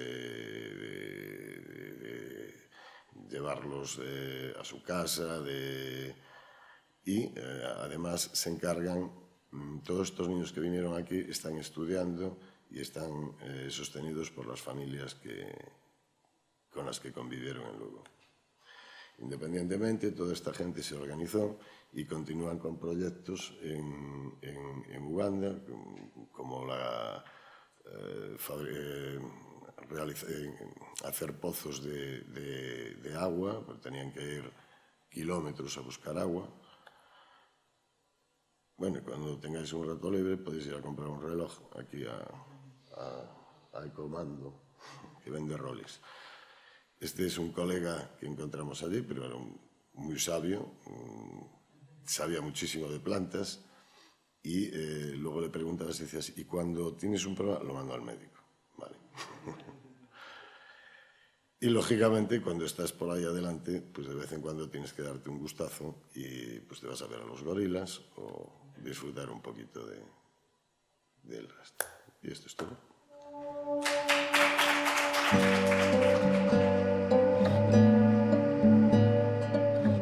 Hola, bueno, mi nombre es Vivi Fraga, soy de La Coruña y, a ver, después de estas dos charlas de la rama sanitaria, la verdad que me dejáis así impactada, porque eso es lo que siempre pensé que me hubiera gustado a mí, ¿no? A mí y pensaba que era un poco lo que hacía falta. Después me di cuenta que hace falta muchísimas cosas, muchas. Yo empecé en esto del voluntariado pues hará 15 años y era algo que tenía siempre en mente, pero que nunca había encontrado el momento porque la vida, por lo que fuese, me llevó por otro camino. Empecé a trabajar joven, me casé joven, tuve hijos joven y estaba metida en otra historia, pero siempre tenía eso ahí. Entonces, en un momento de mi vida decidí que era ese el momento y no dudé ni un segundo, me apoyó la gente que tenía a mi alrededor y ese año me fui a Perú. Me fui a una misión que había fundado una tía mía misionera que murió hacía 40 años.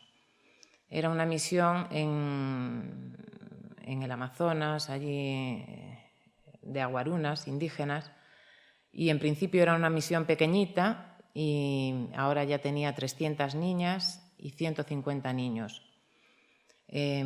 Para llegar hasta allí era toda una odisea, o sea, desde el camino metido, para mí fue el primer contacto, claro, con el tercer mundo y me impactó todo mucho. Después ahora, después de haber estado en más sitios, lo recuerdo con cariño aquel viaje, ¿no? Pero iba como mirando todo y diciendo, Dios mío, realmente esto es otro mundo, ¿no?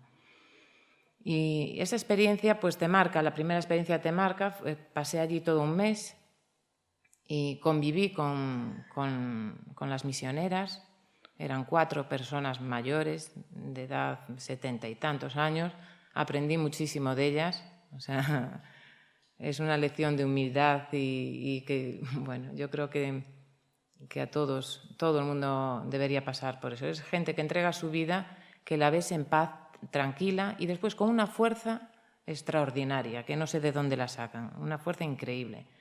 Increíble, porque ya te digo, o sea, había que atravesar en una canoa pequeñita. Yo veía a una de esas misioneras pues de 70 y pico años, un poco cojita y haciendo unos equilibrios que no se caía y yo allí casi que me iba al agua, ¿no? Entonces, bueno, eso, y nos llevaba andando hasta un poblado en lo alto de una montaña cargada de telas porque les iba a dar clase para que aprendiesen a coser y bueno, mil cosas, mil historias de aquel viaje. Vine con ganas de hacer de todo, la verdad. Vine con una energía tremenda, pero tan fuerte que yo creo que contagié mucho. Y entonces todos mis amigos, mi familia me apoyaron y no sé, surgían ideas, pues desde montar un campeonato de fútbol en Navidades, pues que aún perdura hasta hoy, o sea, ya va por la 10ª edición o más, no sé. Bueno, pues todo en Navidades es el torneo chiriaco, que se hace en los Campos de la Torre, en La Coruña, y cada vez participan, bueno, pues abogados, bomberos, universitarios, bueno, un montón de gente y ya es una institución. Después también con fotos que había hecho muy bonitas bueno, porque claro, la selva es preciosa y el río y los niños indígenas tienen las niñas tienen unas melenas negras impresionantes, que es muy curioso porque una imagen muy característica, tú llegas a la misión y ves a una niña sacándole piojos a otra, a lo mejor pues están plagadas de piojos, y comiéndoselos. Y yo decía, Dios mío, ¿pero qué hacen? Y están así, por parejas, todas así, comiéndose los piojos. Bueno, pues tengo fotos impresionantes de Perú. Y entonces hice unas postales de Navidad, les puse unas frases así que a mí me decían algo y las vendí. Yo creo que no quedó ningún despacho de abogados, ningún médico, ni nadie de Coruña que no me hubiese comprado esas postales. Llegué a vender 12.000 y ese dinero se enviaba a la misión, claro. Bueno, pues de cada viaje surge algo que hacer siempre. Al año siguiente, pues no sé por qué, el destino me llevó a Calcuta. Otro tipo de voluntariado. También tenía muchas ganas de conocer lo que había hecho la Madre Teresa a Calcuta, había leído mucho sobre ella y quería ir a trabajar a uno de sus centros, que era de niños discapacitados, y fui con muchísima ilusión también, y me encantó. Fue otra experiencia totalmente distinta, diferente. Allí pues era un poco lo que decía Jordi, hay más experiencia con voluntarios de otros países, te relacionas con gente de todo tipo, mayor, joven, mediana edad, de todo tipo, de todo. Y tú vas allí y haces lo que haga falta. O sea, hay profesionales, hay gente que no es profesional, hay gente que va a cantar, gente que va a lavar, gente que va a dar masajes, a limpiar. O sea, hay sitio para cualquier persona. O sea, es un voluntariado que ahora que me pregunta mucha gente joven y así tal, y si no tienen otra cosa que... A mí ese voluntariado me gustó mucho. También es duro, hay que decir que es muy, muy duro, pero bueno, se aprende muchísimo. Estando en Calcuta conocí a Urmi Basu, que Tere la conoce muy bien. Urmi es una mujer que trabaja con hijas de prostitutas, bueno, que acoge a las hijas de prostitutas, y era una mujer de la sociedad alta de la India, hija de un médico, que un día lo dejó todo para hacer algo por su gente, ¿no? Yo había leído la historia en un libro y cuando llegué a Calcuta dije, yo me voy a buscar este proyecto. El proyecto de ella estaba en Caligat, al lado de una casa de la Madre Teresa, y se juntaron a mí pues 15 voluntarios de todo el mundo. Y fuimos aquella tarde, que además llovía, era monzón, íbamos a estar preguntando a todos los niños si conocía dónde estaba New Light, que así se llamaba la organización de Urmi. Bueno, llegamos a conocerla, nos encantó el trabajo que hacía, entonces por las mañanas íbamos a la casa de la Madre Teresa y por las tardes íbamos con Urmi a conocer todo lo que hacía ella. Ahí nació una amistad preciosa con ella, que años más tarde vino a Madrid, la trajo una ONG y yo la invité a Coruña. Vino la primera vez a Coruña, estuvo en mi casa, organizamos una conferencia, vino muchísima gente, después organizamos otro año una cena, implicamos mucho a la gente de Coruña y la verdad que fue increíble, porque la tercera cena que hicimos para Urmi, yo creo, tú no viniste, ¿no, Tere? No te coincido. Yo creo que había 1000 personas y conseguimos 24.000 euros en solo aquella cena. Habíamos hecho una subasta, se implicó todo el mundo, o sea, desde hospitales, instituciones, hasta el alcalde. Bueno, ahí había representantes de todas partes. La verdad que yo creo que en La Coruña mucha gente la conoce, siguió el proceso y se implicó. Y además le gustó, porque el dinero que se iba enviando a Urmi nos iba explicando lo que iba haciendo. Creó una casa para adolescentes, hijas de prostitutas también, y entonces se ponía fotos, se hablaba, bueno... Yo lo que veo es que la gente confía y cree cuando tú le dices lo que haces con el dinero, está claro. Yo, por ejemplo, lo tengo que ver, yo también soy de las que tengo que verlo. Yo veo un sitio, veo un proyecto y me gusta volver después a ver cómo está, me encanta. Después de la India volví a Perú y esta vez llegué a mis hijos y a mi exmarido. Era fundamental para mí que mis hijos conocieran aquello. Alguna gente pensó que si estaba un poco loca, mi hijo pequeño tenía 9 años y era diabético y claro, había que meterse en la selva y yo tenía que ir llena de insulinas y toda la movida, pero bueno, yo confiaba en que no iba a pasar nada, las monjitas me dijeron que no pasaba nada, que mi hijo iba a estar bien y efectivamente, los controles dieron mejor que nunca allí. El niño no paraba, mucha actividad, jugando con los indígenas, ayudaba a dar clase en la comida, bueno, todos. La verdad que los niños se implicaron mucho. Y yo creo que fue una experiencia muy, muy buena para ellos, sobre todo sacarlos del consumismo bestial en el que estaban, ¿no? Tremendo. O sea, que a mí llegó un momento que dije, Dios, ¿esto cómo hago, ¿no? Para parar esto? Dije, pues ya está, el mejor regalo que puedo darles es que vean esta otra realidad, ¿no? Bueno, después de ese viaje empecé en África y ya seguí en África. El siguiente fue el Congo. En unas misiones del Congo muy metidas en el centro del Congo y era tremendamente desolador. O sea, a mí el Congo, de toda África, fue lo que más me impactó. Yo vine de allí con una sensación de tristeza, de impotencia y a pesar de estar en misiones, pues también con misioneras muy avanzadas en edades y tal, yo veía que, digo yo, el día que se mueran ellas, no sé qué va a pasar aquí con todo lo que están creando, ¿no? Porque tienen a su alrededor cantidad de... Bueno, pues tenían un hospital, tenían una escuela, tenían un montón de lugares que da un poco de miedo porque está muy alejado aquello, la infraestructura es pobrísima y la verdad que, no sé, normalmente suelo ser positiva, pero de aquel viaje vino un poco baja. Después volví a Camerún. En Camerún hice otro tipo de voluntariado con un amigo, Luis de Orense, que aquí está el amigo que también estuvo allí con él. Colores de Camerún es una ONG de Orense. Y Luis, pues la verdad, me dio la oportunidad de estar todo un mes con él allí y ver cómo funcionaba todo lo que hacía y aluciné.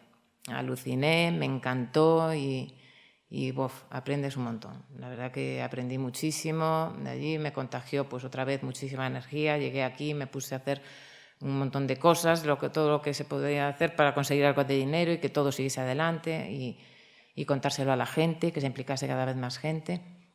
Y fue una experiencia preciosa, la verdad, con Luis y con el doctor David también, que conociste tú en el centro ortopédico que tiene allí en Douala. Allí pasé unos días también con él, viendo cómo trabajaba y fue muy, muy chulo.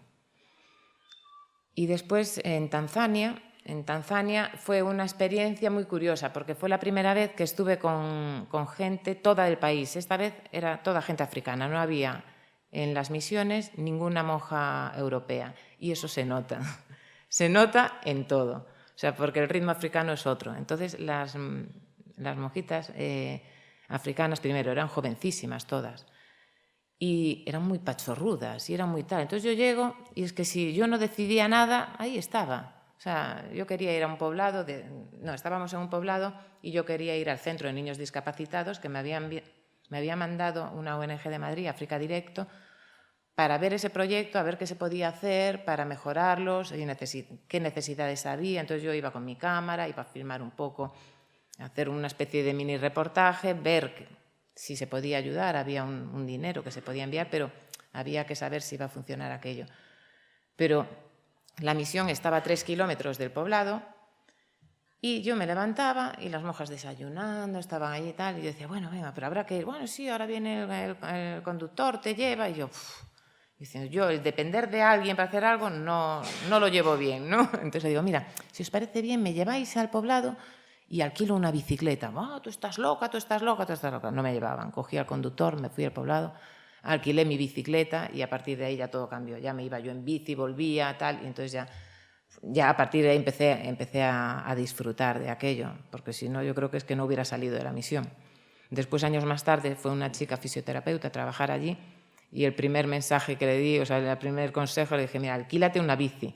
Y ella lo que hizo fue comprarse la bicicleta. Me dijo, Vivi, yo me compré una bicicleta. Y dije, hiciste genial, pero no se puede depender de ella para nada. Bueno, os voy a poner el vídeo de este último proyecto de Tanzania y así veis un poquito, os hacéis un poco a la idea. Era un poblado masái. Luego os diré algo del idioma. Same es el poblado.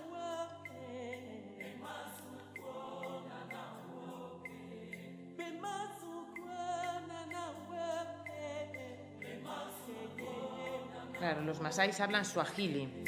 Entonces allí los niños, algunos sabían inglés, otros no. Pero bueno, lo curioso es eso, que al final te entiendes con todo el mundo. Hay un lenguaje que no es internacional.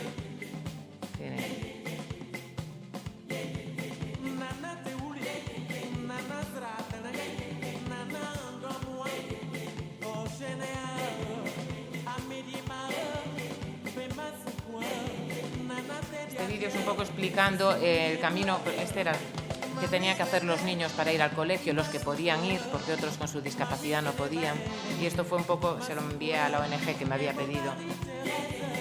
Entonces está desarrollando un poco todo.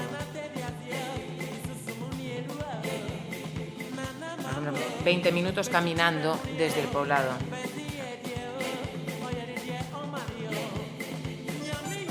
Los niños viniendo de la escuela ahí.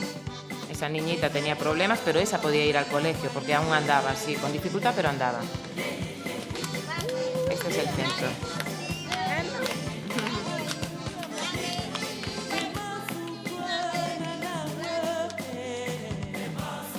esta Sister Mary, que era la que estaba siempre allí, dormía allí con los niños, estaba allí con ellos. Estos son balones que me habían dado publicidad, que no os imagináis, y bueno, lo felices que estaban todos con su balón. Este es Steve, que es un crack. La alegría personificada. Allí, bueno, como en todas partes, en estos sitios, unos se ayudan a otros. Siempre están, la verdad que tienen esa cosa de siempre pendiente. Esta chica venía a traerme a mí una silla, esta Masai. Me vio de pie y me traía la silla. Aquí estaba yo preguntándoles los nombres, me quería quedar con los nombres de cada uno, cortándole el pelo uno a otro.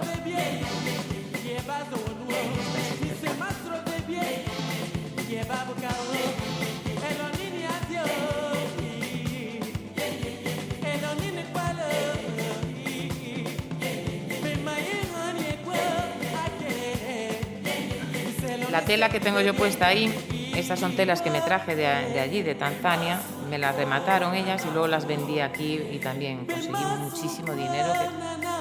Pues eso, de cada sitio siempre se me ocurre alguna idea. Ahí estaban estos. En un momentito que me daba la vuelta estaban cantando y bailando ya. Esa es la bomba.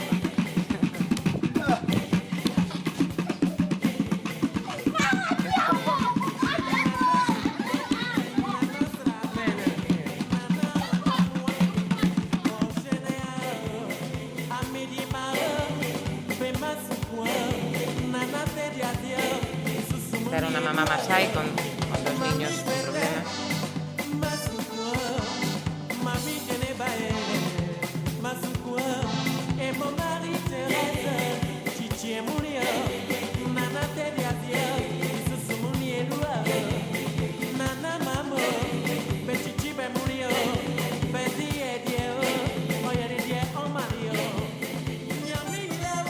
También como los indios les encanta, bueno, bailar.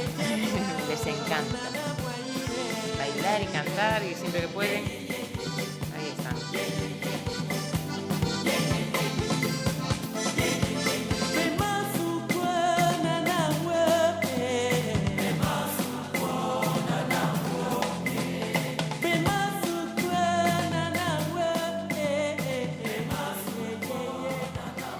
Una especie de tierra.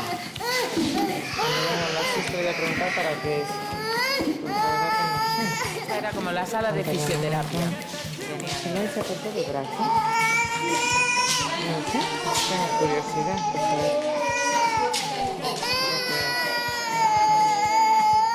Eso decía que les relajaba, eso es tierra, no es nada más que... Claro, decía que les relajaba. Pequeñito, de la Masai.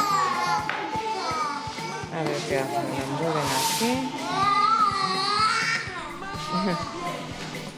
Ya, a ver. Ostras. Yo aquí estaba alucinada, no sabía qué estaban haciendo. Claro, sí, pero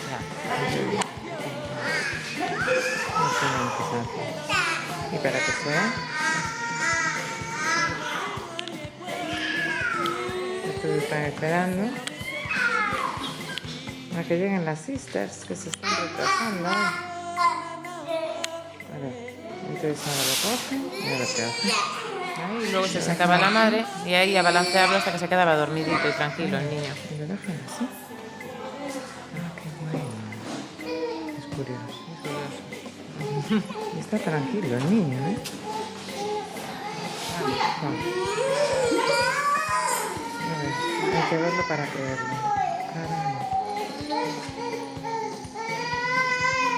Alucina.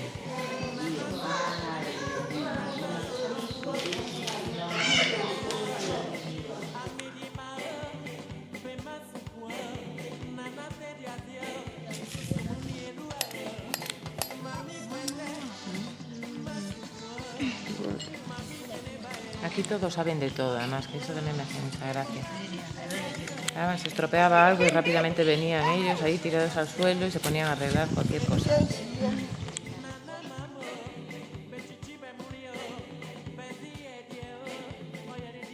Aquí me estaba cosiendo una de las telas.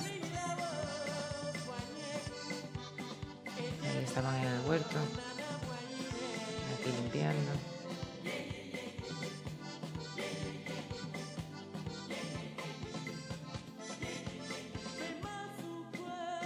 Estas son así, tipo estas telas, son así las que había por allí. Esos puzzles se los llevé, bueno, les encantaban esas cosas.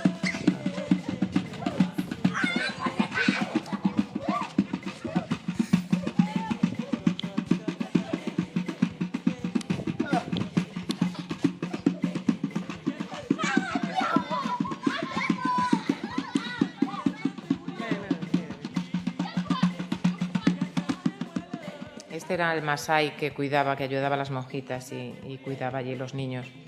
Y este masái, ya os lo conté ayer, lo único que me pidió fue un diccionario suajili inglés, que si podía regalárselo. Por supuesto que allí, hasta que no lo encontré, se lo regalé, y luego todos los días hay una foto en la que está estudiando. Estudiaba todos los días un poquito allí las palabras. Y luego algunos niños se lo pedían también para tal, o sea que era como un tesoro. Y después ahí te das cuenta, porque yo también, bueno, Sarakai se llamaba. Es muy curioso, porque te da la sensación de, dices tú, masái, casi parece yo, pues sabía, ahí está, con su diccionario. Poco menos yo pues, sabía de los masáis, pues lo que veía en las películas, ¿no? Y dije yo, tal, ¿y hablas con él?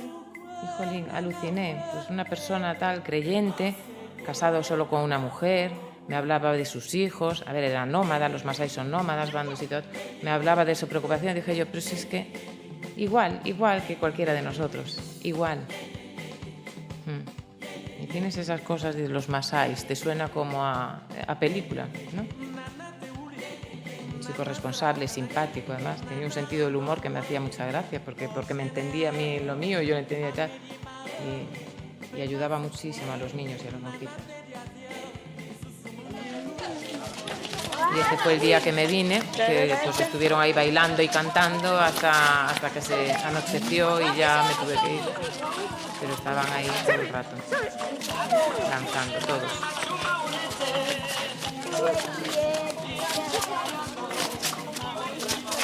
¡Sister Flora! You have to stay in there for life!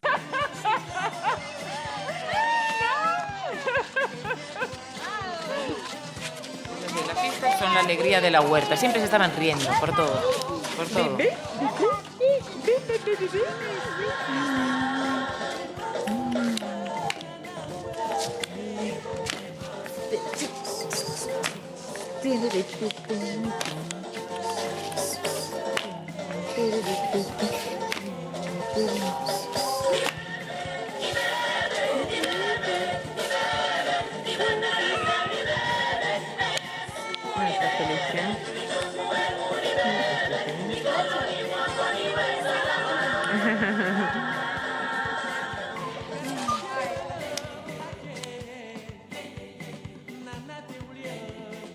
Este niño tenía malnutrición, era un niño mayor de lo que parecía, yo creí que era casi un bebé, lo que pasa es que la cara de sufrimiento era porque era malnutrido, daba penita, siempre estaba llorando.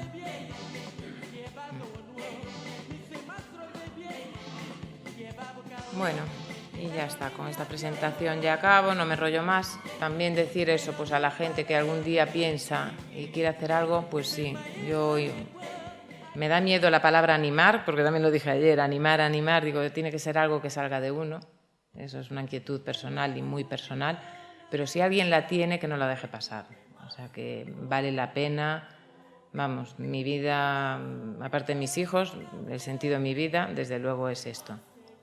Y estoy esperando el día que pueda tener tiempo para ir y no pensar en volver, tiempo por delante, así para implicarme de lleno en alguna labor de estas. O sea que invito a todos, el que pueda que lo haga. Y nada más. Gracias.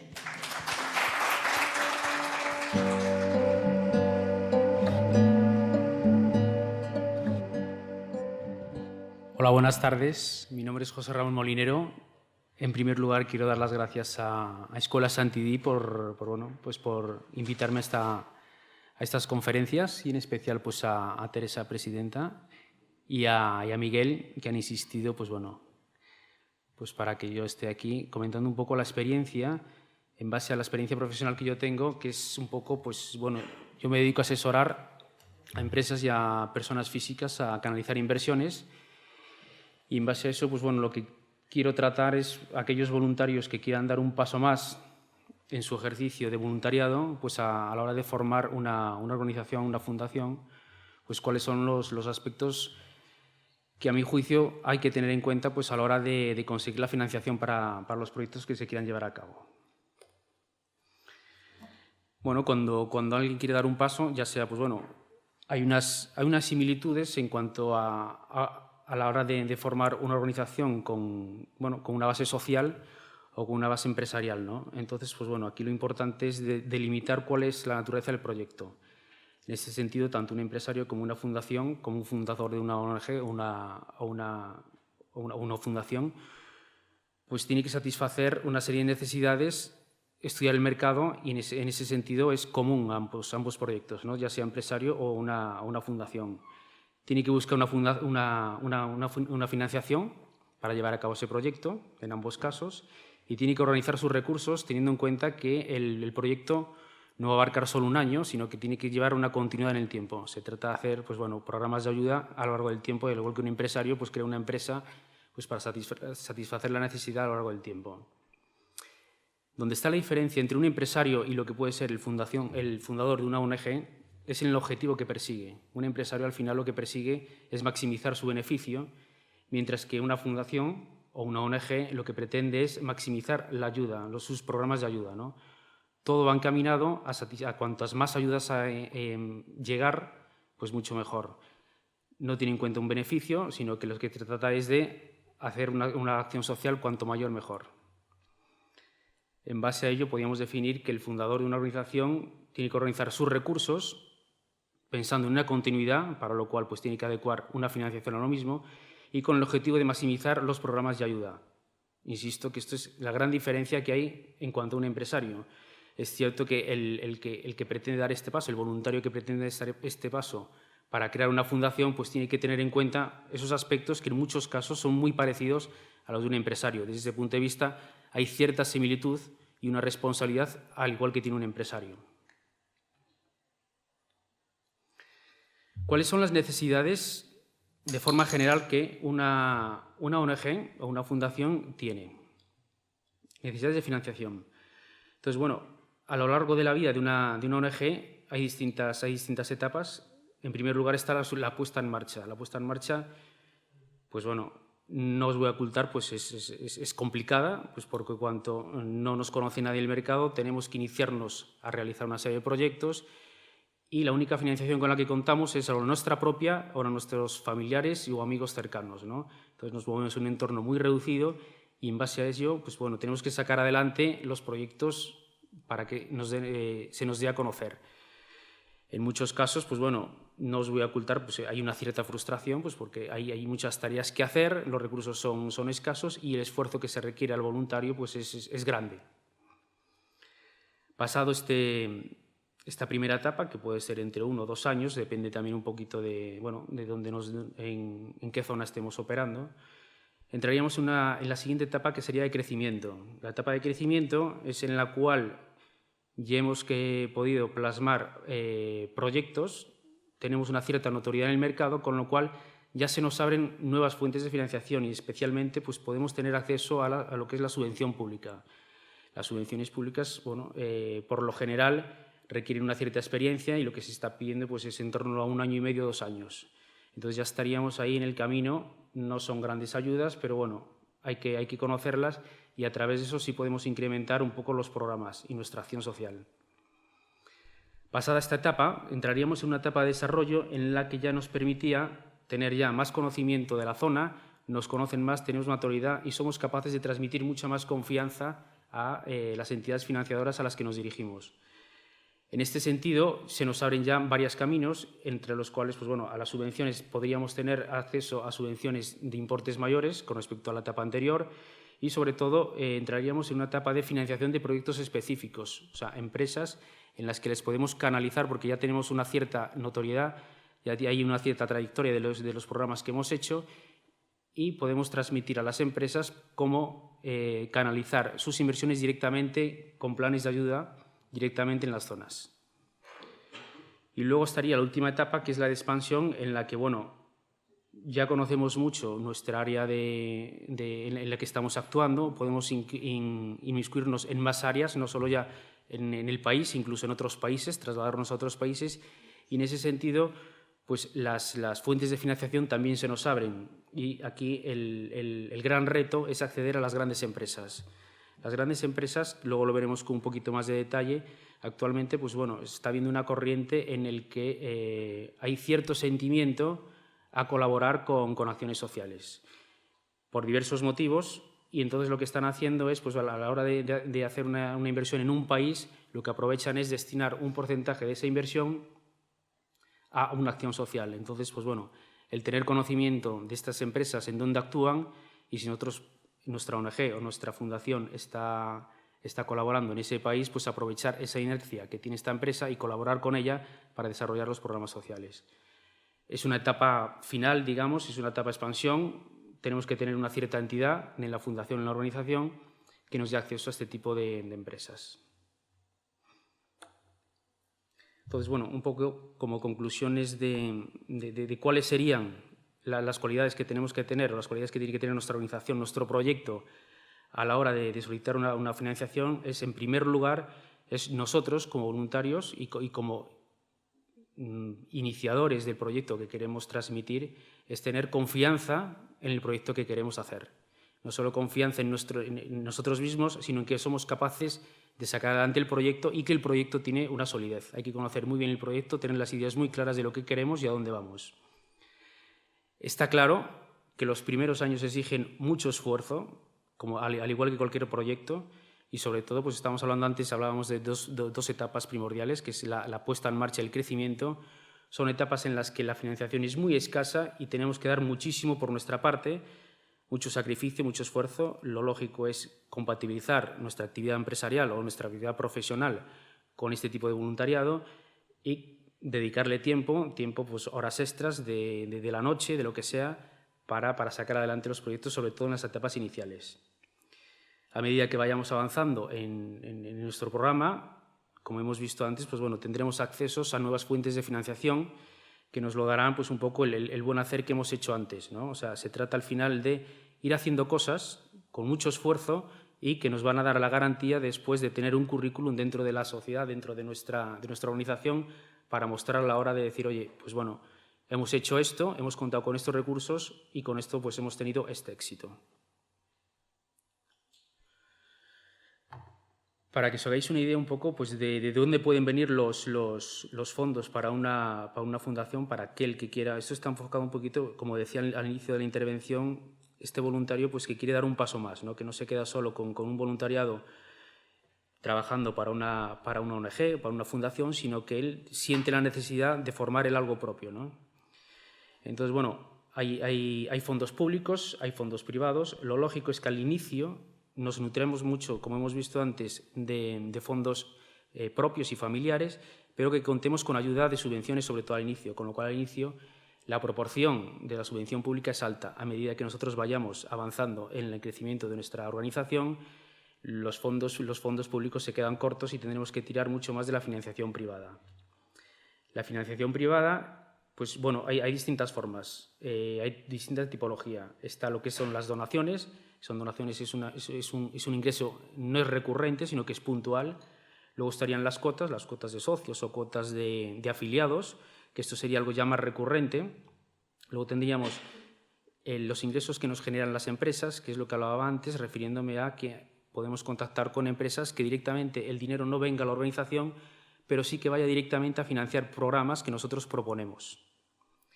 Y luego estaría bueno, un apartado de otros en lo que aquí tendría cabida, pues bueno, pues estamos acostumbrados a ver pues, carreras ciclistas, carreras solidarias en favor de alguna acción social, ¿no? Entonces aquí tendría cabida otro tipo de ingresos para la organización. ¿Cuáles serían las claves, los aspectos generales de las claves para buscar financiación? Lo primero de ello es, bueno, como hemos dicho al principio, si nosotros vamos a formar una fundación, una ONG, lo primero que tenemos que tener claro es, bueno, qué tipo de recursos vamos a tener dentro de nuestra organización. Está claro que hay una estructura, que al inicio pues, son los fundadores y poco más, y una serie de proyectos que queremos sacar adelante. La financiación para la estructura es distinta que la financiación para los proyectos.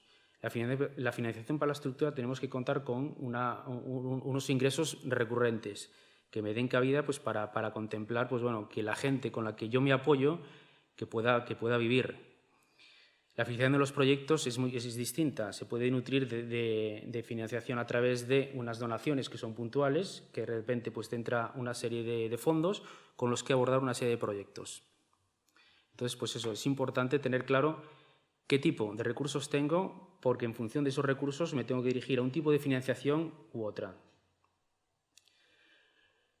El segundo punto, y sobre todo al inicio, es muy importante conocer cuáles son las subvenciones. Entonces, el tiempo de conocer las subvenciones hay que dedicarle mucho tiempo, hay que tomarlo como una tarea casi diaria.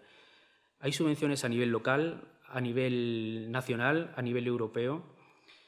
Hay mucha tipología, entonces, pues bueno, hay que acomodar muchas veces los programas o nuestra estructura o lo que queremos hacer en función de lo que están pidiendo las subvenciones. Hay que conocerlas y, sobre todo, pues los plazos.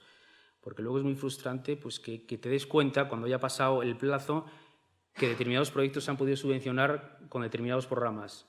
Y por el hecho de desconocer un poco todos estos programas, pues es frustrante, ¿no? Entonces, bueno, hay información a través de Internet y a través de muchos organismos que nos pueden ayudar a tener información de esto, y sobre todo al inicio es con lo que hay que contar. Porque básicamente, como he dicho al principio de la intervención, pues o cuentas con recursos propios o de amigos o familiares o de subvenciones que son pequeñas, pero que hay que aprovecharlas.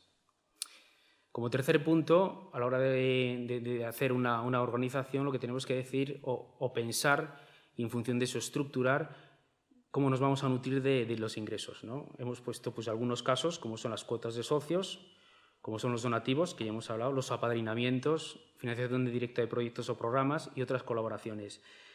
En función de todo esto, pues bueno, tenemos que estructurar y tenemos que trabajar en ello. O sea, si nosotros decimos que queremos tener donativos, pues habrá que hacer pues, una actividad dedicada a generar esos donativos. Si decimos que hay apadrinamientos, pues bueno, generar en el país o en la zona donde queramos hacer, crear una estructura para poder encauzar esos fondos, esos apadrinamientos. O sea, eso hay que tenerlo claro para poder estructurarlo. Y por último, que para el inversor, o sea, no para el inversor, perdón, para el que dona el dinero, en muchos casos es muy importantes los beneficios fiscales que esa donación les puede acarrear. Entonces, pues bueno, es importante conocer cuáles son los beneficios fiscales que están en concreto pues, para las donaciones de ONGs, de fundaciones, tenerlas claras y transmitirlas a la persona con la que nos vayamos a entrevistar para pedir la financiación. Creo que es importante hablar un poco del hecho de cuando acudimos a pedir financiación a una empresa. Actualmente las empresas de mediano, o sea, estamos hablando de pymes y de grandes empresas sobre todo, cada vez están más concienciadas de pues que hay que hacer hay que ayudar, sobre todo las grandes empresas ya lo tienen dentro de su política de gobierno corporativo social, el hecho de destinar una parte de su presupuesto a este tipo de acciones. Entonces, es cierto que en función del tamaño de nuestra ONG, de nuestra fundación, tendremos acceso mayor o menor a este tipo de empresas. Pero el acercamiento a estas empresas es muy distinto al que podemos tener pues, a la administración o al círculo, a nuestro entorno, ¿verdad? Entonces, aquí he querido decir unas 6 claves que son importantes porque yo las vivo en mi trabajo diario y nos damos cuenta que muchos proyectos que nos vienen, pues bueno, hay algunas lagunas que no acaban de cerrarse bien, es un puzzle que al final no mezcla bien y te crea ciertas incertidumbres desde el punto de vista del inversor, del que va a donar el dinero, ¿no? En primer lugar, es encontrar cuál es la empresa. O sea, no todas las empresas van a satisfacernos desde el punto de vista de cuál es el objetivo de nuestra fundación, o de nuestra organización, o de nuestra ONG. Nosotros, como hemos visto al principio, cuando queremos crear una ONG, tenemos que tener claro cuál es el mercado al que nos vamos a dirigir, o sea, cuál es la zona en la que vamos a actuar y qué programas vamos a hacer. Entonces, en función de eso, hay empresas que estarán presentes en esa zona y otras empresas pues, que no están y sería perder el tiempo dirigirnos a ellas. Pongo el ejemplo, pues bueno, por ejemplo, en Brasil Actualmente las empresas que están acometiendo, las empresas extranjeras que están acometiendo proyectos de inversión en Brasil, el gobierno brasileño está exigiendo que una parte, un porcentaje de esa inversión la destine a una acción social. Entonces sería importante, si yo tengo una fundación, una ONG que está operando en Brasil, enterarme de cuáles son esas empresas que están operando en Brasil, que tengan mercado allí y que estén realizando inversiones, porque esas empresas van a ser un objetivo muy claro para que puedan canalizar sus fondos a través de nuestra ONG y realizar allí la aportación social. Porque esas empresas lo normal es que ellas no acometan el programa social, sino que destinen los fondos a una fundación, a una ONG que opere en el país. En segundo lugar, cuando ya tenemos elegida cuál es la empresa, es importante tener claro con quién nos vamos a entrevistar o con quién vamos a hablar para pedir la financiación. Las empresas, sobre todo las grandes, pues bueno, hay muchos departamentos y no todos tienen el poder de decisión y no todos tienen la misma sensibilidad a la hora de abordar un proyecto social. Como norma general, y yo que soy financiero y tengo colegas financieros, pues bueno, al final el financiero lo que busca es, cuando presta dinero, es tener una rentabilidad sobre ese dinero. Entonces, no encaja mucho que yo, siendo pues un fundador de una ONG o una persona que esté responsable de conseguir fondos para una ONG, me dirija en primer término a un financiero, por cuanto no lo va a entender, porque yo no voy a darle una rentabilidad a lo que le estoy dando. Entonces tenemos que dirigirnos a personas que entiendan un poco cuál es el proyecto, cuál es el sentido de lo que es una acción social, o sea, qué es la ayuda, que detrás de la ayuda no hay una rentabilidad económica, sino que es un tema mucho más cualitativo que cuantitativo. En este sentido, cuando te diriges a una pyme, por ejemplo, pues lo lógico o la intención sería pues, dirigirnos a la persona que fuese el empresario, ¿no? el que estuviese arriba del todo, que es el que más fácil puede entender que estas ayudas se basan más en la acción social que puedes tener que en un retorno a la rentabilidad. Cuando vamos, y ya paso al tercer punto, cuando vamos a pedir una financiación es importante no ser ambiguos. O sea, hay que tener claro cuánto dinero voy a pedir, cómo lo voy a pedir y para qué lo voy a pedir. O sea, hay que tener muy claro que voy a abordar este proyecto necesito tanto dinero para financiarlo y con la persona con la que estoy hablando necesito que me deje un porcentaje, el 100%, el 50%. Pero hay que ser muy claro y hay que ser muy claro en las fases y cómo se va a ejecutar todo esto. Porque hablar de términos ambiguos cuando estamos pidiendo una financiación, el que recibe ese mensaje, si no lo ve claro, desconfía. Máximo cuando pues bueno, somos una empresa que estamos iniciándonos, ¿no? Una ONG que estamos iniciándonos. El punto número 4, que es muy importante, y ya lo avancé antes, es hay que tener en mente que la forma de convencer a las empresas no es desde el punto de vista de rentabilidad, sino es desde el punto de vista de la acción social que yo hago y la confianza que yo puedo mostrar en el que si ellos me dejan el dinero, yo puedo ejecutar los programas que me estoy comprometiendo. Esto significa, pues bueno, que hay que tener una trayectoria, que es lo que hablábamos antes al principio. La trayectoria al principio es muy complicada, pues porque tenemos pocos fondos, tenemos muchas ideas y nos lleva a una frustración. Pero por poco que hagamos, es señal inequívoca para más adelante de dar muestras de que, oye, aun con pocos recursos hemos podido sacar adelante este programa, este otro programa y este otro programa. Y esa es la mejor señal de identidad que tú puedes mostrar a la hora de solicitar dinero a una empresa.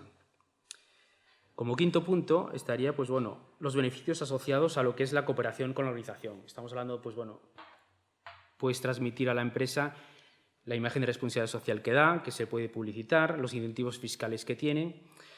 Ha visto personalmente, es bueno conocerlo, no me gusta decir que hay que basar los aportes en este tipo de argumentos, pues porque para mí es esencial que el empresario al que nos dirigimos o la empresa a la que nos dirigimos que vean que el factor es el factor humano, que es el factor de solidaridad y que es lo que te va a apoyar en el largo plazo. Si lo basamos solo en que, bueno, que va a haber un reporte para ellos, pues bueno, que va a tener unos beneficios fiscales, sí, pero en el momento en que esos beneficios fiscales sean otros, se nos puede cortar la ayuda. Y por último, el sexto punto, que quizás es el último, pero no es el menos importante, es hacer acciones de seguimiento a las personas o a las empresas a las que nos dirigimos. Bien, si nos ha dado la ayuda, pues lo lógico es, a medida que vayamos avanzando en el proyecto en el que nos está ayudando, ir reportándole pues cómo vamos avanzando, las ayudas que hemos conseguido, los beneficios que hemos conseguido, las ayudas a las personas, a cuántas personas hemos ayudado. Y aquellas empresas pues, que por lo que sea, en un primer lugar nos han denegado, por lo que sea, pues porque estamos fuera de presupuesto o lo que sea, no nos han podido ayudar ese año, y creemos que esa empresa sí puede colaborar con nosotros, pues bueno, hay que hacer un seguimiento y en determinados periodos de tiempo pues intentar conseguir reuniones otra vez y ser un poco, permitirme la expresión de ser un poco pesados y cansinos con las personas y transmitirles, seguir con ellos, porque al final la perseverancia es lo que nos da un poco el éxito en este tipo de acciones. A la hora de financiar, pues no hay que quedarse siempre, o sea, si una reunión te ha salido mal, hay que seguir ahondando porque las puertas se abren. A veces nos parece que están todas cerradas y que es muy complicado, pero siempre hay un factor que las abre. Y creedme que yo me dedico a financiar proyectos y proyectos que hemos visto que al principio, pues por lo que sea, pues no nos entran, por la reiteración de las personas en las que ves que al final lo que están demostrando es confianza y que muestran entusiasmo, pues dices, oye, pues bueno, pues vamos a darle un voto de confianza, ¿no? Y ese voto de confianza en muchos casos se da. Finalmente, un poco a modo de conclusión, mis recomendaciones desde el punto de vista de mi experiencia profesional, de gente con la que he tratado, que ha venido a pedir financiación, pues bueno, como voluntarios, como ese espíritu voluntario que ya tenéis, pues es transmitir ese espíritu de solidaridad y de ayuda, transmitirlo a la persona con la que estáis hablando, ¿no? Inculcarle la necesidad de que bueno, hay una serie de ayudas que esta empresa o que esta persona física puede llevar a cabo desde el punto de vista de ayuda a los demás. Plantearlo como una forma de lo que hablábamos antes, de que no se trata de decir, oye, es que si me dejas este dinero te voy a retornar X euros, X miles de euros. No, por ahí no hay que ir nunca, porque al final, o sea, lo importante de esto es decir, oye, con este dinero que tú me das, conseguimos la felicidad de tanta gente. O sea, al final lo que te llena es la felicidad que llega a las personas. O sea, no hay nada más grato el que tú veas el que tu dinero o los beneficios que has tenido, parte de tus beneficios los has dedicado a una acción social que gracias a ello, pues bueno, has visto, y porque lo ves, porque lo has visto, porque te lo han enseñado, que gracias a ello, pues bueno, pues han edificado escuelas, has dado de comer a determinada gente. O sea, eso es lo que hay que transmitir a la hora de solicitar la financiación en las ONGs o en las fundaciones. No os voy a ocultar que al inicio, como todos los proyectos, ya sean empresariales, de fundaciones, ONGs, pues bueno, los proyectos al principio son muy complicados de llevar a cabo por cuanto la financiación es escasa. Entonces el esfuerzo que hay que hacer es brutal y a nivel personal muchísimo. A nivel personal, a nivel económico, pues hay que dedicar muchas horas y tienes que tirar de tus recursos o recursos familiares. Los inicios son duros, incluso frustrantes, pues por lo que hablábamos antes. Hay muchos proyectos por hacer, ves muchas necesidades a las que atender y ves que tus recursos no llegan ni a la mitad de lo que te gustaría que llegasen, ¿no? Pero eso no nos tiene que llevar a tirar la toalla, sino que a perseverar, y entro ya en el cuarto punto, que para mí es la clave de todo, y es la perseverancia. O sea, al final, si nosotros creemos en lo que estamos haciendo, es un fin bueno, con lo cual, tarde o temprano, las cosas salen adelante. Requiere mucho esfuerzo, pero tenemos muchos ejemplos y podemos verlo actualmente, pues muchas ONGs, muchas fundaciones, los testimonios que van a venir a continuación mía lo pueden corroborar, que han empezado de la nada y hoy en día pues son referentes, son organizaciones muy grandes que han empezado de nada, sin tener nada, con muchas dificultades y al final salen adelante. ¿Por qué? Por la perseverancia, por vosotros, por los voluntarios, por esa constancia, por eso creer en lo que estáis haciendo y ese ímpetu y ese impulso que dais, que se trata al final de contagiar a todos los demás, incluido pues, bueno, al resto de la sociedad. Hacerles un poco pues, bueno, partícipes de que con un poquito que pongamos todo de nuestra parte, pues, bueno, pues podemos llegar a hacer muchas grandes cosas. Y hasta aquí mi intervención. No sé si tenéis alguna pregunta. Y si no, pues bueno, desearos muchas gracias y a Escola Santidad.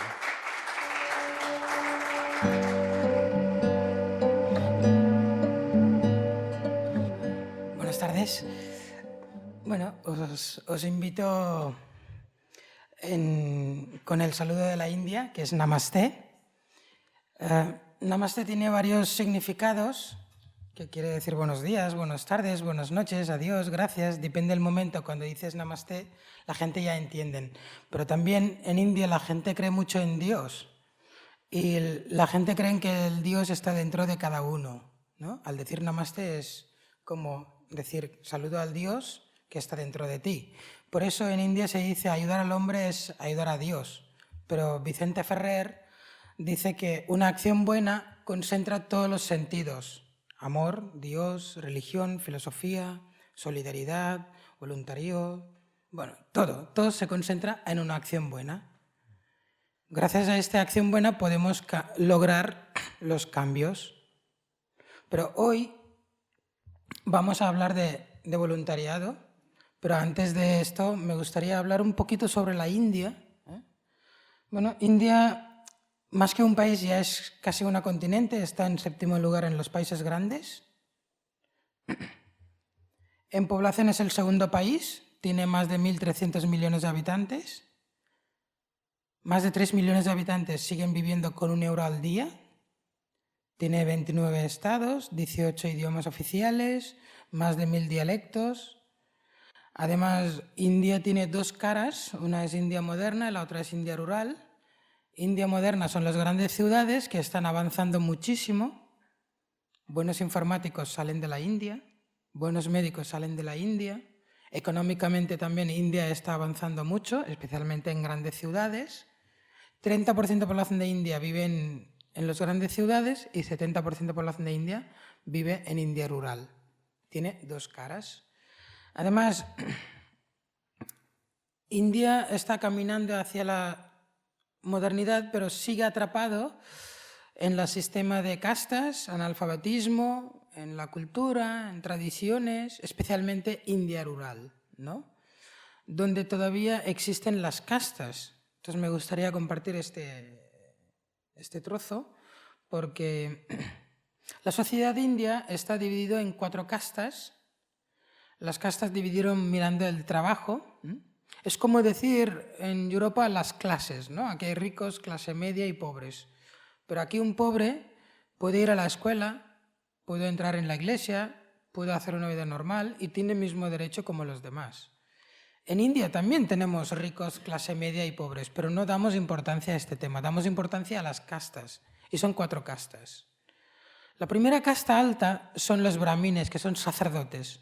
La segunda casta son kshatriyas, que son guerreros. La tercera casta son vaishyas, que son comerciantes.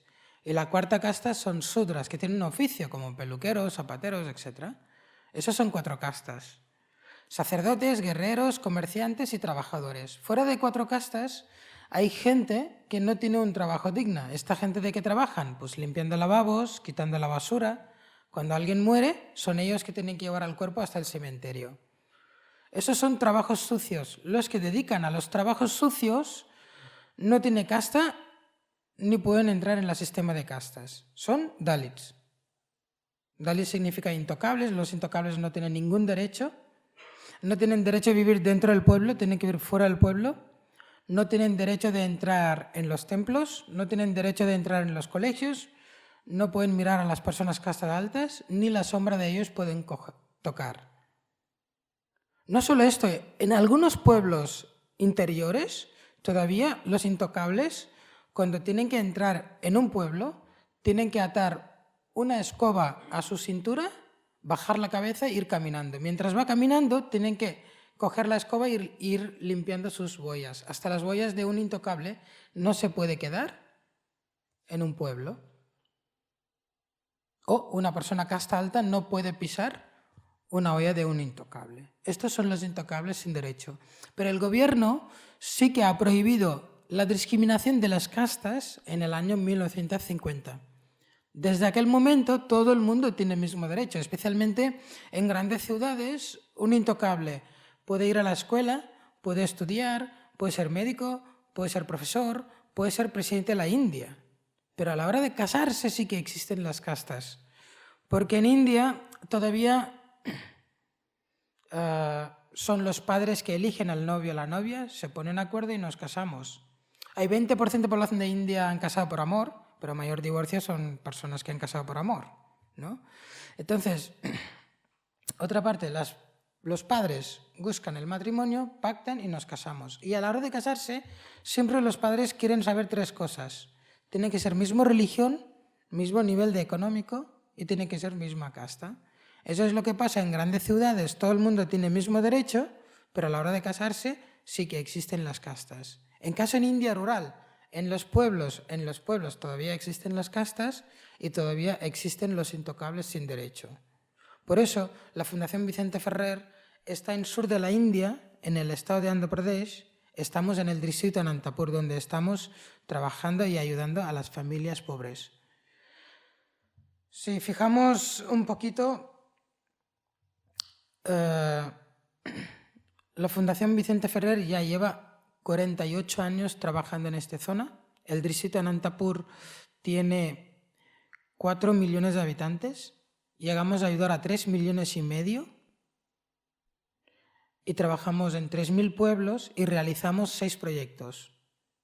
Vicente Ferrer dice que la pobreza no solo está concentrada en un sitio, está repartido en varios sitios.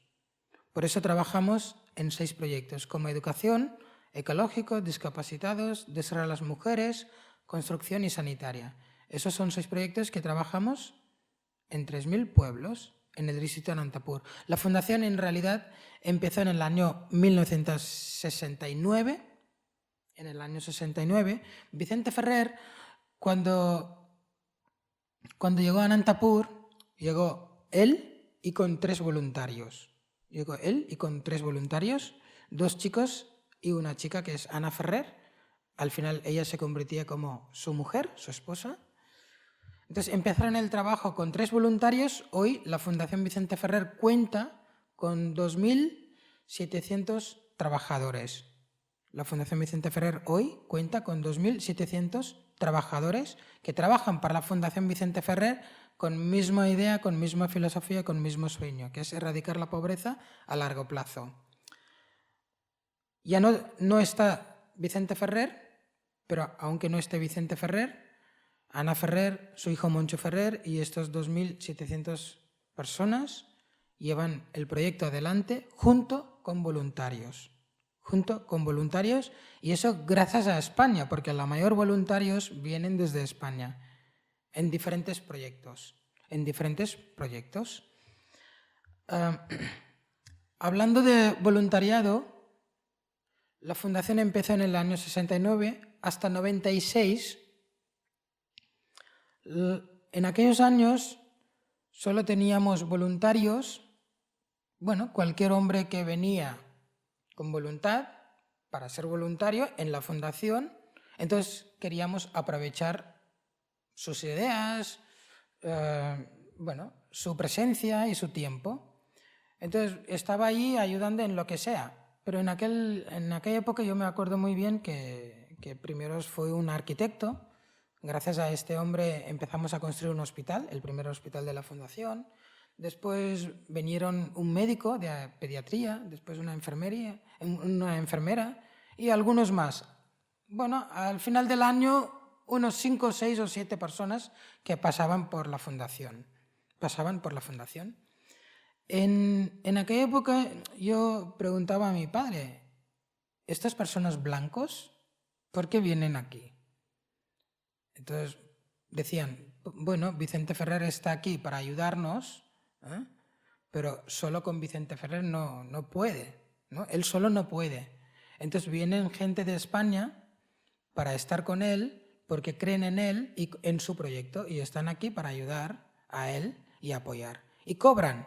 No cobran. Ellos vienen como voluntarios. Los voluntarios están aquí y trabajan y ayudan, en cambio no quieren nada, solo quieren ofrecer su trabajo hacia la organización. Está muy bien, pero no cobran nada, no. Entonces, ¿y eso por qué hacen? Entonces mi padre me contestó, son buena gente, tiene buen corazón, ¿no? Pasó años, murió mi padre.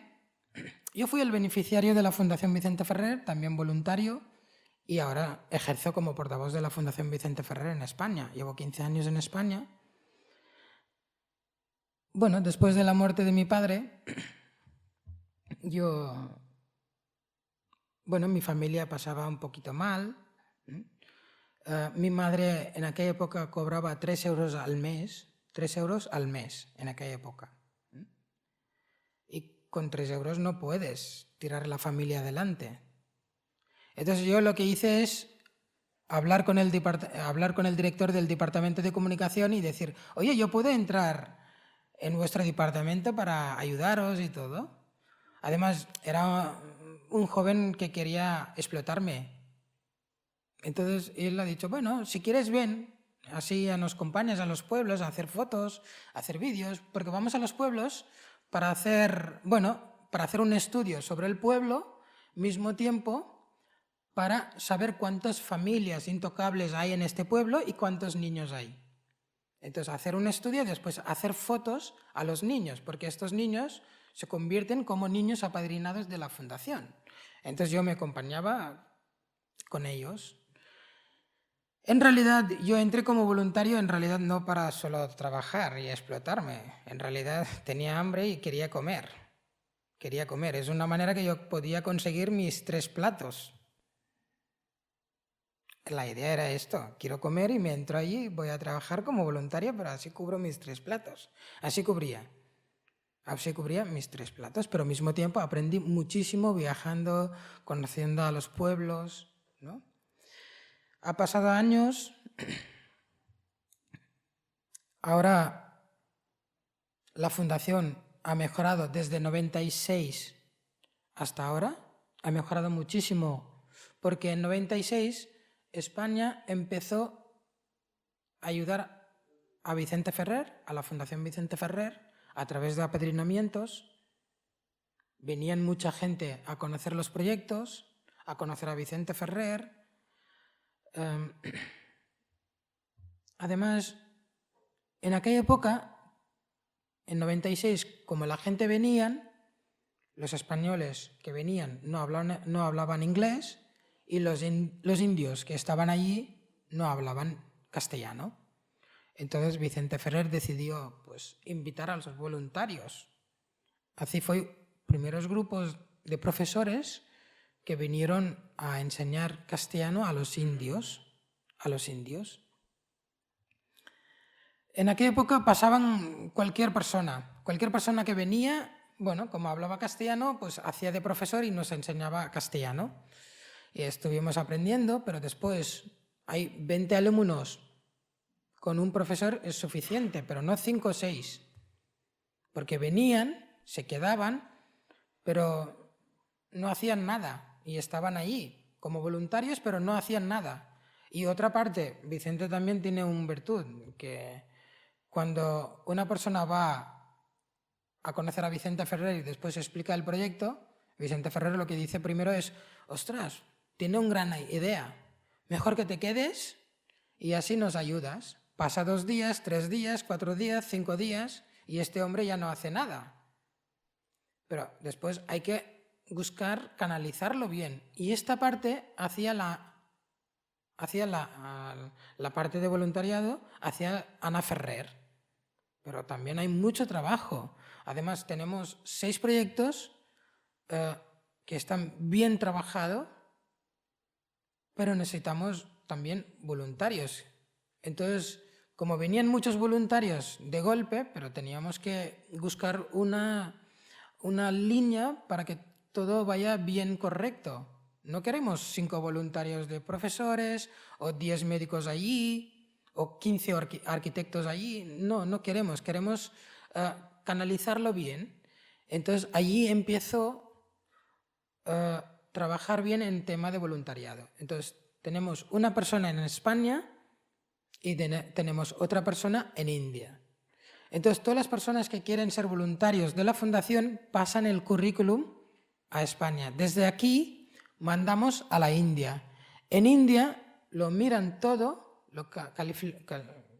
clasifican bien y después ya invitamos al voluntario que venga en los meses que él tiene que cubrir. Porque cada mes tenemos un voluntario. Cuando él se va, pues hay que venir otro para cubrir aquella plaza. Porque queremos la continuidad. El voluntario quiero que esté allí, pero cuando él se vaya queremos que venga otro también. Así tenemos que continuar bien, la continuidad, ¿no? Por eso buscamos voluntarios con experiencia, más que estudiantes. Experiencia de 5 años, de 6 años, ¿no? Porque, ejemplo, en un hospital no podemos poner un médico de residencia. Necesitamos un médico con experiencia. Por eso. Entonces, siempre pedimos que el voluntario tenga experiencia de 5 o 6 años y después pedimos que él pueda quedar 3 o 6 o 4 o 5 años, 5 meses o 1 año, ¿no? Si nosotros consideramos que es un voluntario que sí que merece la pena que esté aquí 1 año, 2 años, entonces lo intentamos que él convierta en cooperante. Y gracias a ellos hemos mejorado muchísimo trabajo. Porque para un indio limpiar es limpia. En un hospital la limpieza es muy importante. Normalmente cuando vamos a un hospital de gobierno, pues escupen, tiran la comida allí mismo, tiran la basura allí mismo y el enfermo está al lado. Nadie cuida bien la limpieza. Pero en nuestros hospitales, cuando un indio limpia, es limpio, pero para los ojos de un extranjero, para los ojos de un voluntario, aquella cosa no es limpio. Yo me acuerdo en el año 98 vinieron un grupo de ginecólogos desde Valencia y en este grupo había una señora que después de ver todo lo que estaban limpiando los indios dijo, aquí hay que usar lejía también, no solo es limpiar con agua y ala, fuera, no, hay que usar lejía y hay que limpiar muy profundo. Y los indios no entendían, pero todo necesita práctica y con paciencia. En India lo más importante es paciencia y practicar, ¿no? Entonces poco a poco ellos aprendieron. Ahora los hospitales de la Fundación Vicente Ferrer es mucho más limpio que los hospitales privados, porque han aprendido el valor de la limpieza y eso gracias a los voluntarios que hemos conseguido para que los hospitales estén limpios. Los niños discapacitados hoy viajan a Australia, a Los Ángeles o diferentes países y consiguen medallas porque participan en Special Olympics. Y eso gracias a los voluntarios, porque han ayudado a mejorar estas personas que no valoraban nada. Los discapacitados son los peores que los intocables. Rechazados por la familia, por la sociedad, nadie les quiere, especialmente en India rural. Y las familias que quieren no pueden, porque económicamente no pueden.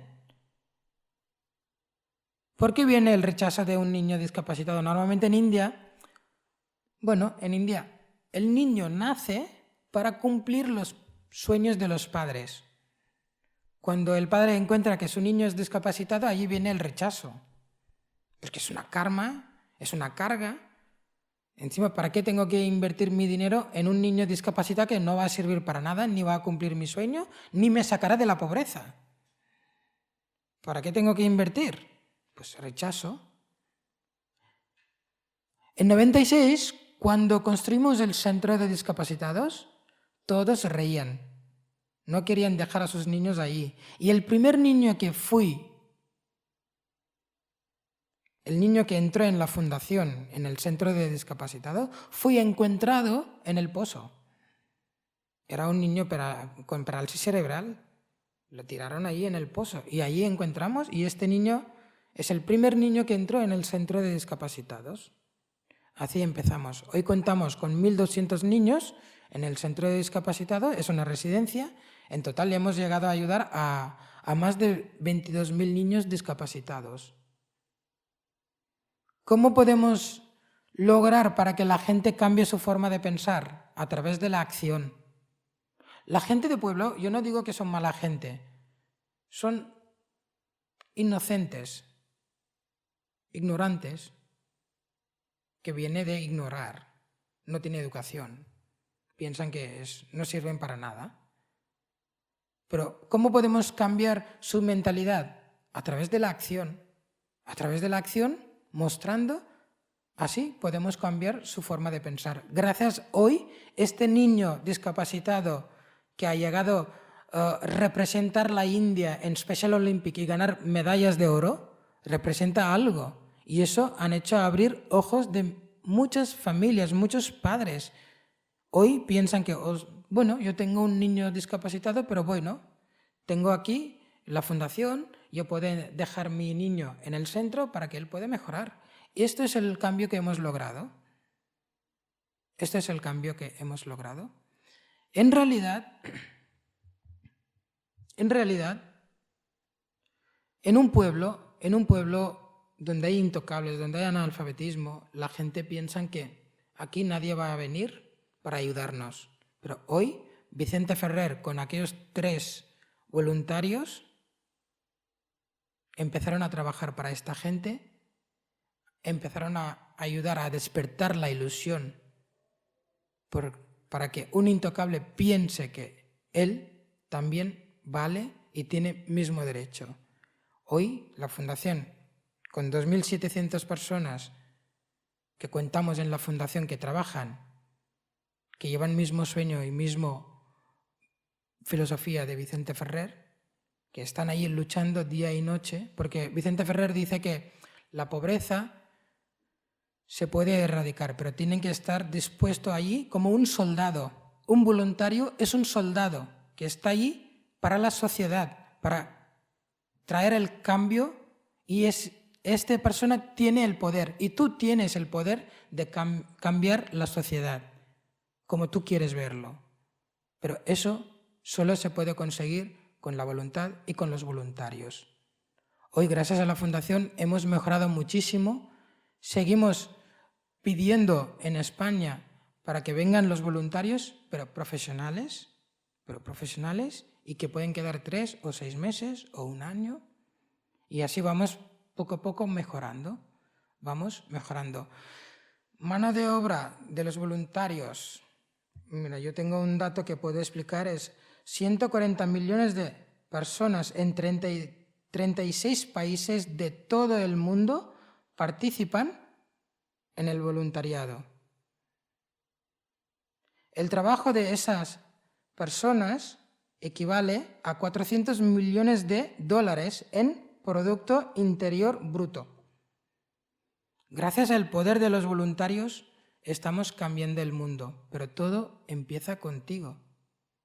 Todo empieza contigo. La pobreza no se soluciona debatiendo, sino llevando a la acción. Como dijo Vicente Ferrer, una acción buena cambia las cosas. Yo tengo 2 manos, necesito más manos. Entre todos sí que podemos conseguir un mundo mejor. Primero hay que aceptar el mundo como es. Primero hay que aceptar el mundo como es. ¿Cómo podemos conseguir un mundo mejor? Un día un profesor entró en la clase un puzzle de mapamundi hecha por un cartón.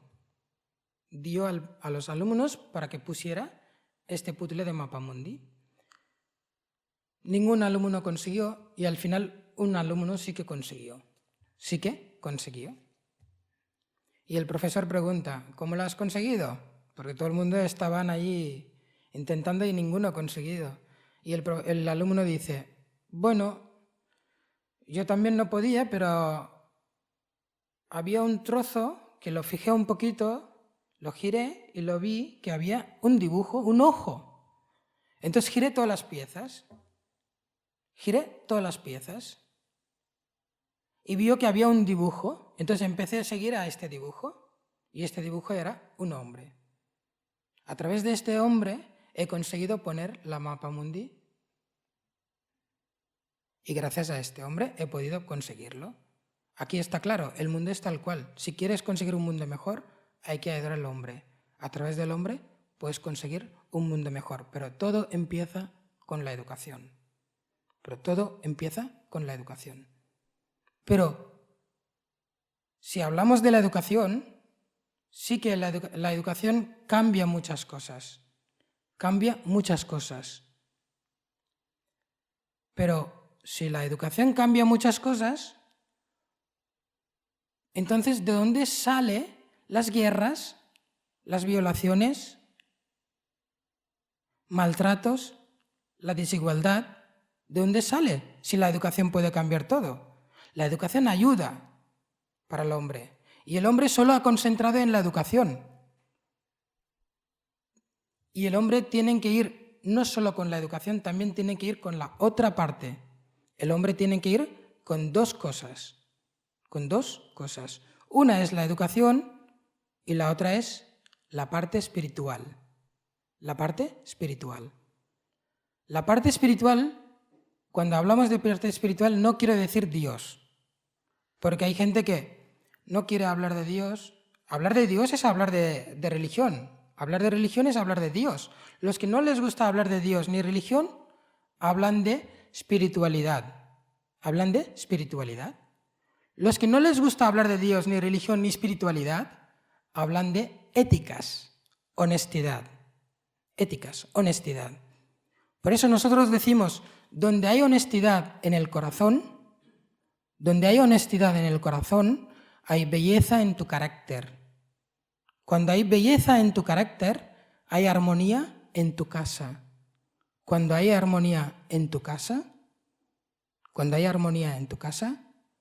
hay un orden en tu país, en nación. Hay un orden en nación. Cuando hay un orden en nación, hay paz en el mundo. Pero todo empieza contigo. Muchísimas gracias.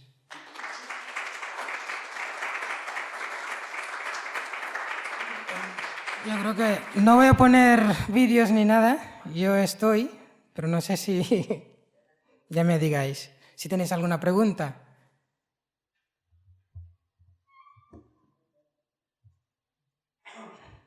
Bueno, muchísimas gracias.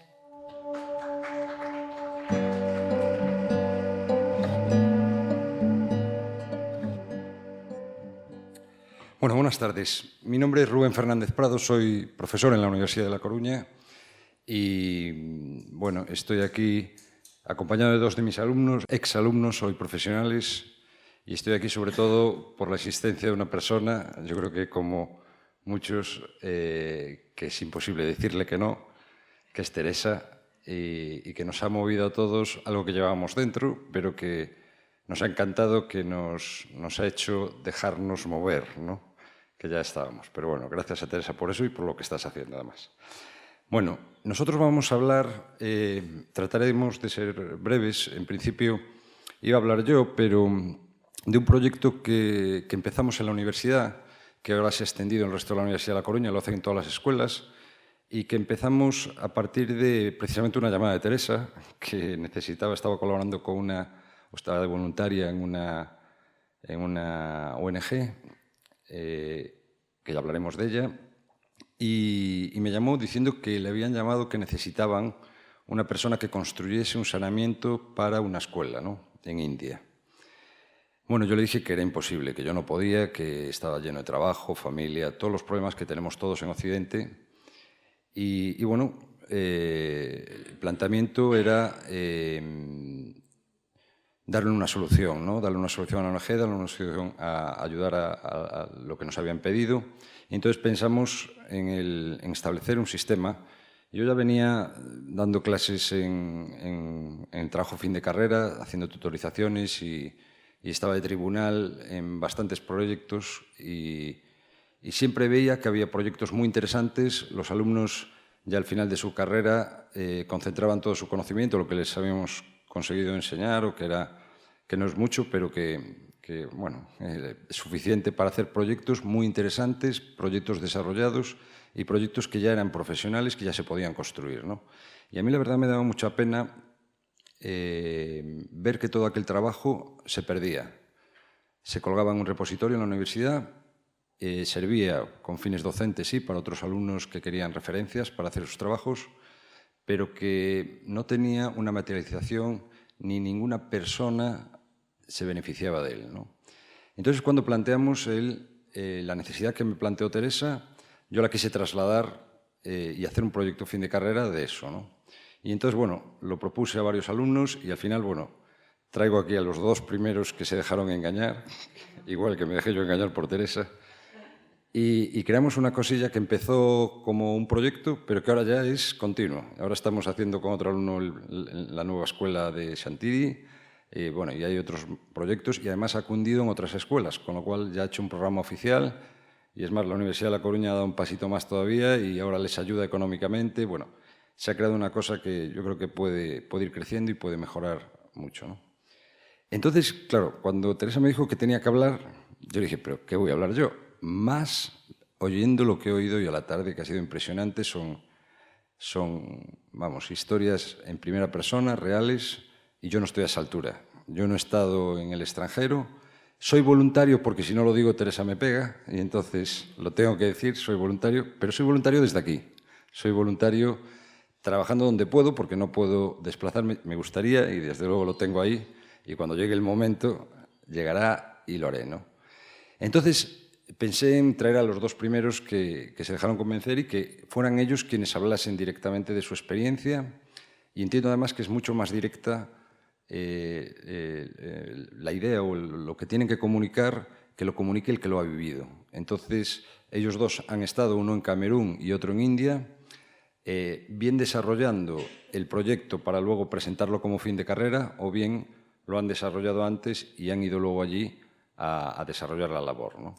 Y entonces, bueno, sin más, yo tenía preparadas algunas cosillas que me lo he dicho todo seguido sin la diapositiva, pero bueno, simplemente yo pensé también en qué es lo que yo podía transmitir, de la humildad de que yo no he estado, no he estado en el extranjero, aunque he hecho voluntariado aquí, y yo creo que todos podemos hacer algo desde aquí, ¿no? Todos tenemos siempre 1 minuto, todos tenemos 10 minutos y es más que suficiente, no se necesita nada más. Simplemente tenemos que querer hacerlo, que eso queremos prácticamente todos, o muchos, o la mayoría. Tenemos que pararnos un segundín a pensar, dentro de lo que yo hago en mi actividad, ¿dónde veo esa laguna, eso que se está perdiendo, como vi yo en los fines de carrera, o qué es lo que yo puedo aportar desde aquí? Hay muchísimas cosas, vender, colaborar, coger llamadas de teléfono, vender productos que hacen allá. Muchas cosas la ONG nos lo va a decir. En mi caso me lo dice Teresa siempre. Y lo único que hay que hacer es hacer. Poco, mucho, pero hacer. Vale, entonces es lo que os quería resumir ahí. Y ya sin más, sin enrollarme más, porque yo no soy el interesante para oír, sino que son ellos que han vivido allá, les voy a pasar la palabra. Y os voy a presentar primero a Diane Senra, que es el alumno que ha estado en Camerún, con colores de Camerún, y a Óscar, que es el que ha estado en India. Entonces, van a hablar primero uno y luego otro y ya les paso la palabra directamente. Gracias.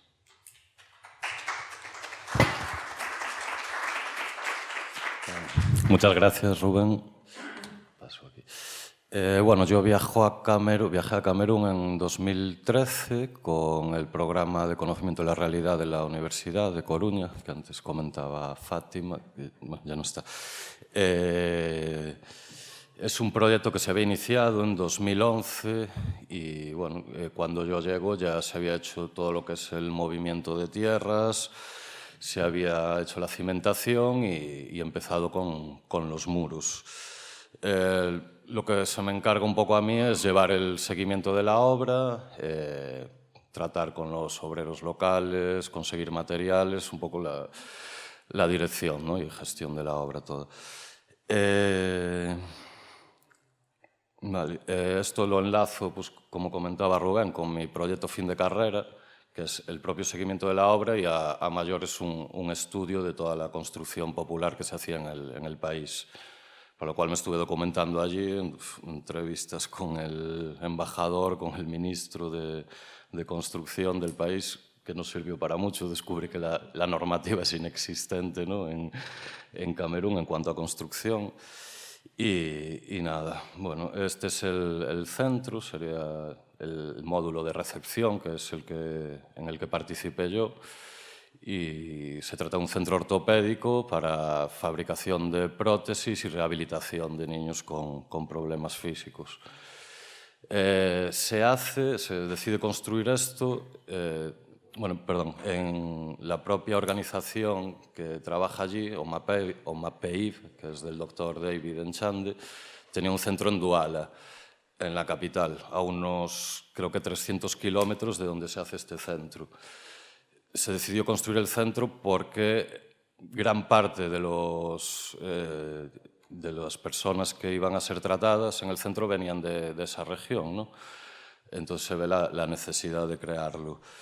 Aquí, bueno, pongo unas pocas imágenes de lo que es el movimiento de tierras, aquí ya la obra un poco más avanzada.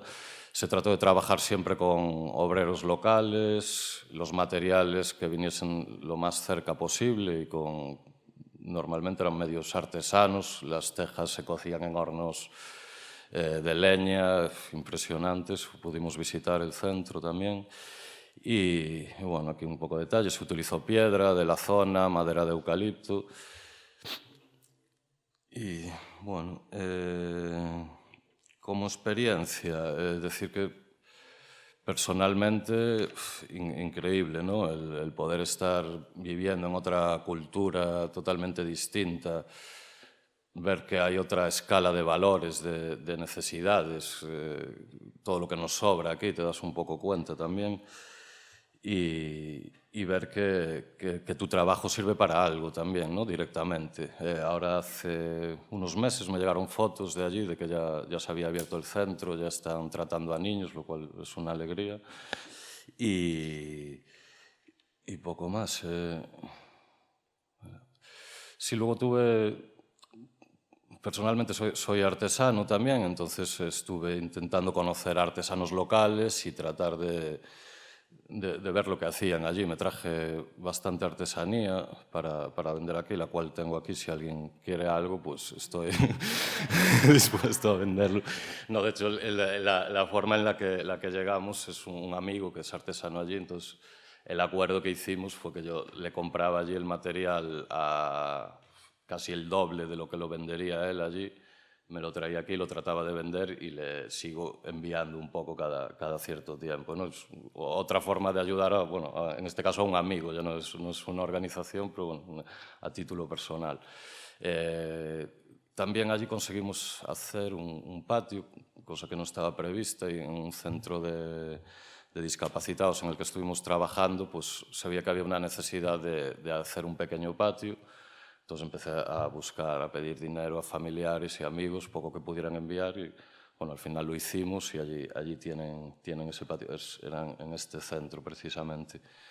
Allí era increíble ver a las niñas, recuerdo una, Mariamu, como esta pequeñita, sin brazos, y cómo daba de comer a sus hermanos, iba al instituto, estudiaba y todo sin brazos, escribiendo con los pies.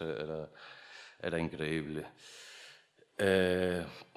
Profesionalmente, pues me sirvió como una primera experiencia laboral. Estuve trabajando de arquitecto técnico realmente, ¿no?, cosa que aquí me habría costado, o creo que me podría costar más conseguir esa primera experiencia.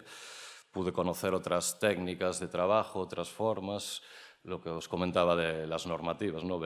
Allí no hay existencia de normas, llegas y construyes lo que te apetezca.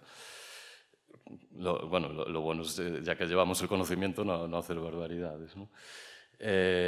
También ahora he tenido otra experiencia en Nicaragua, en la que he ido un poco más a la aventura, ¿no?, a buscar, a ver qué había. Encontré un par de proyectos interesantes con los que colaboré y sigo colaborando. Surgen nuevos proyectos. No sé, está el hecho de viajar, de estar allí en otro país, te hace darte cuenta de la necesidad que hay de técnicos, por ejemplo, en mi caso.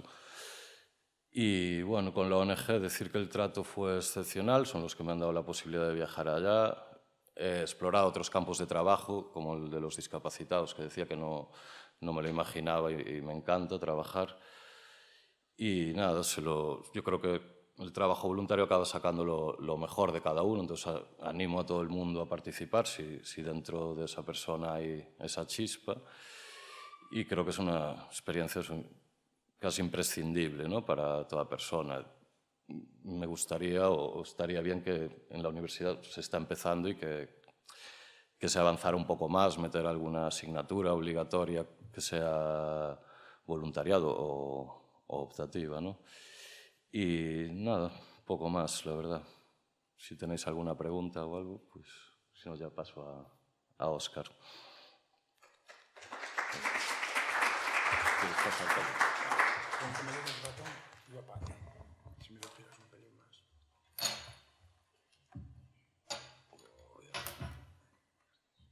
Bueno.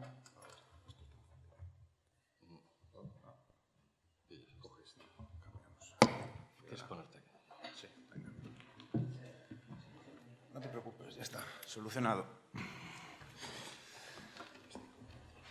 bien. Buenas tardes, yo soy Óscar y os voy a hablar un poco del proyecto que fui a realizar a la India, también un poco enmarcado en el trabajo fin de carrera.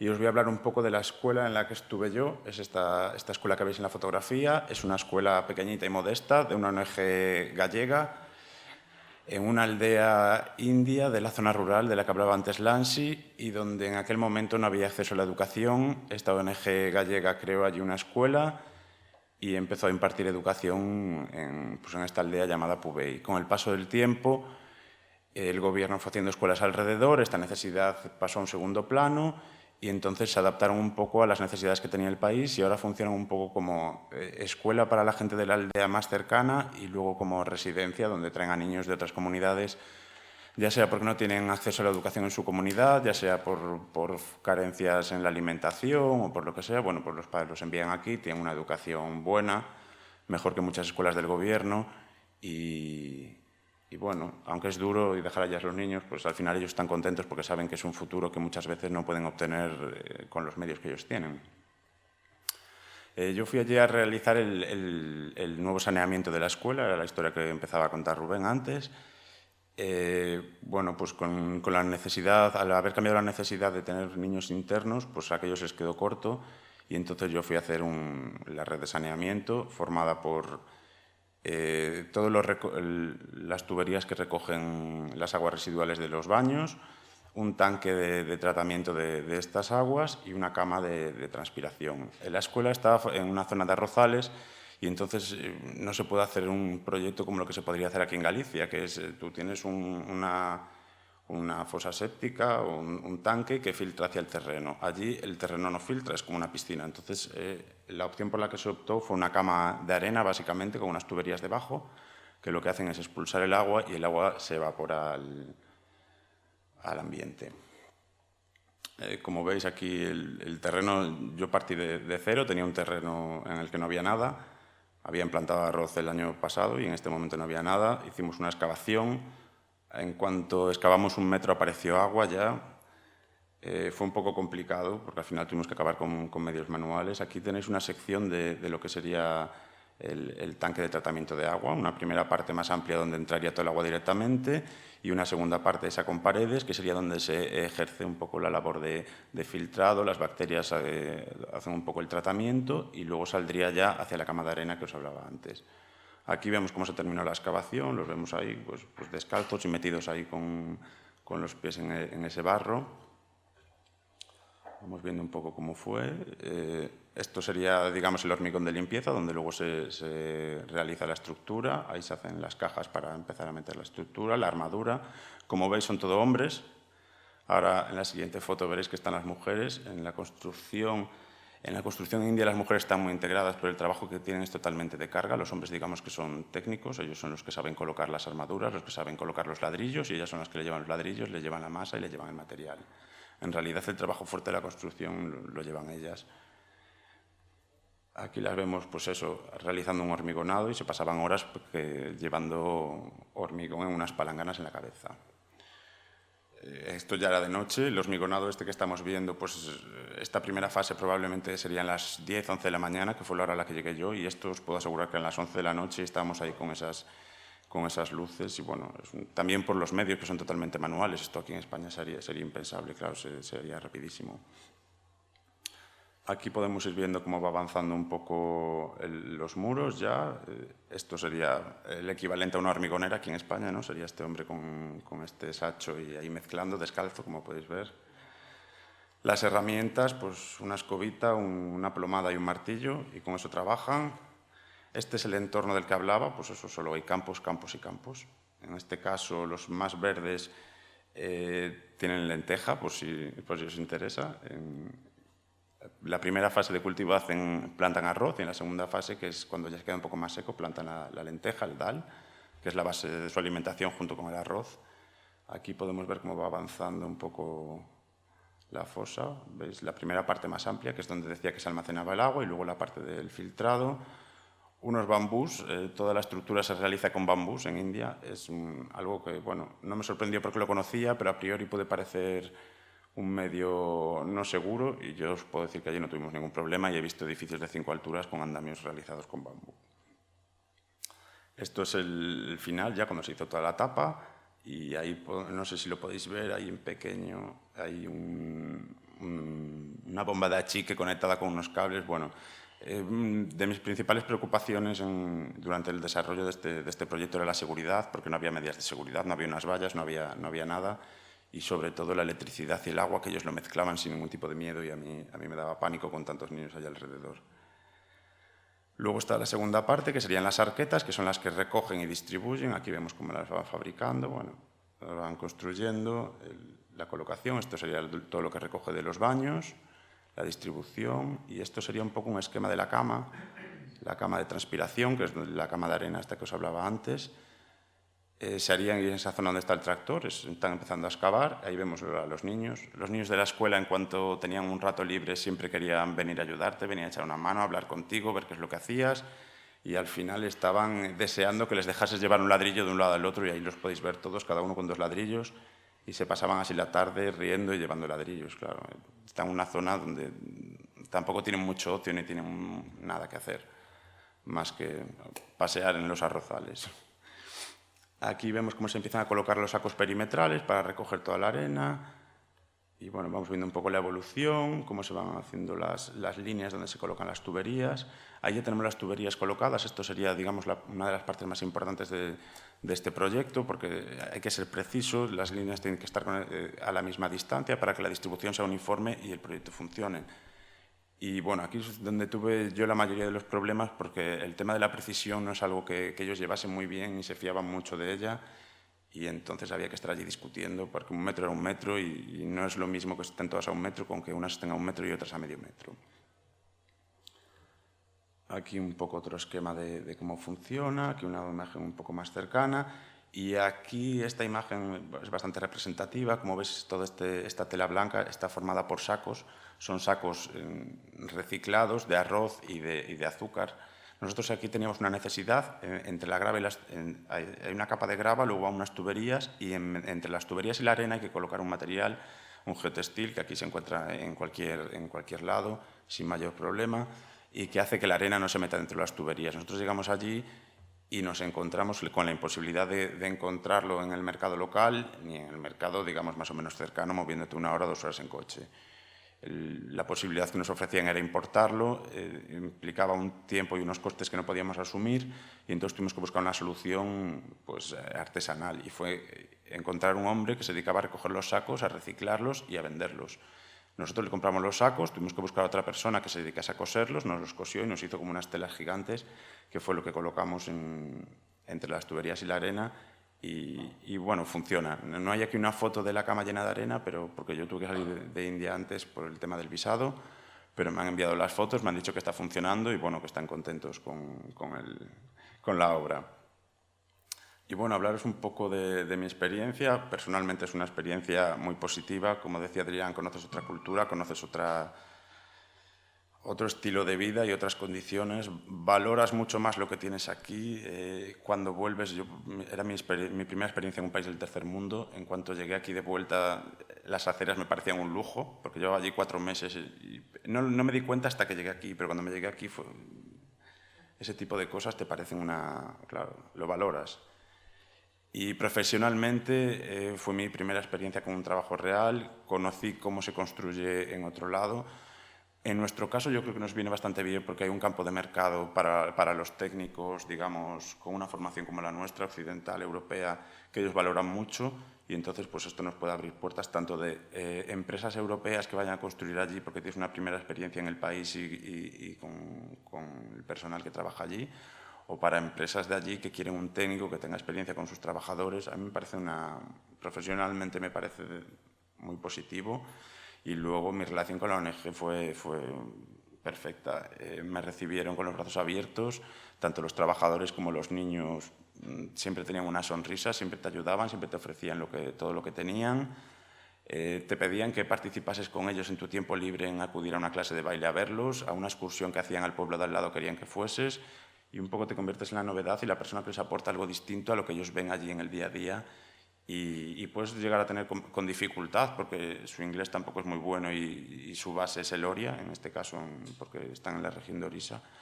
Pero al final puedes tener conversaciones y puedes llegar a comprender ciertas cosas de su cultura y de su forma de vida, que por mucho que te lo leas en un libro, por mucho que te lo expliquen en una película, yo creo que no. Porque tú razonas con ellos, debates y bueno, para mí es muy positivo y yo creo que para él también. Y yo animo a todo el mundo que quiera hacer algo así, que lo haga, que busque el momento y que tire hacia adelante. Bueno, hemos terminado.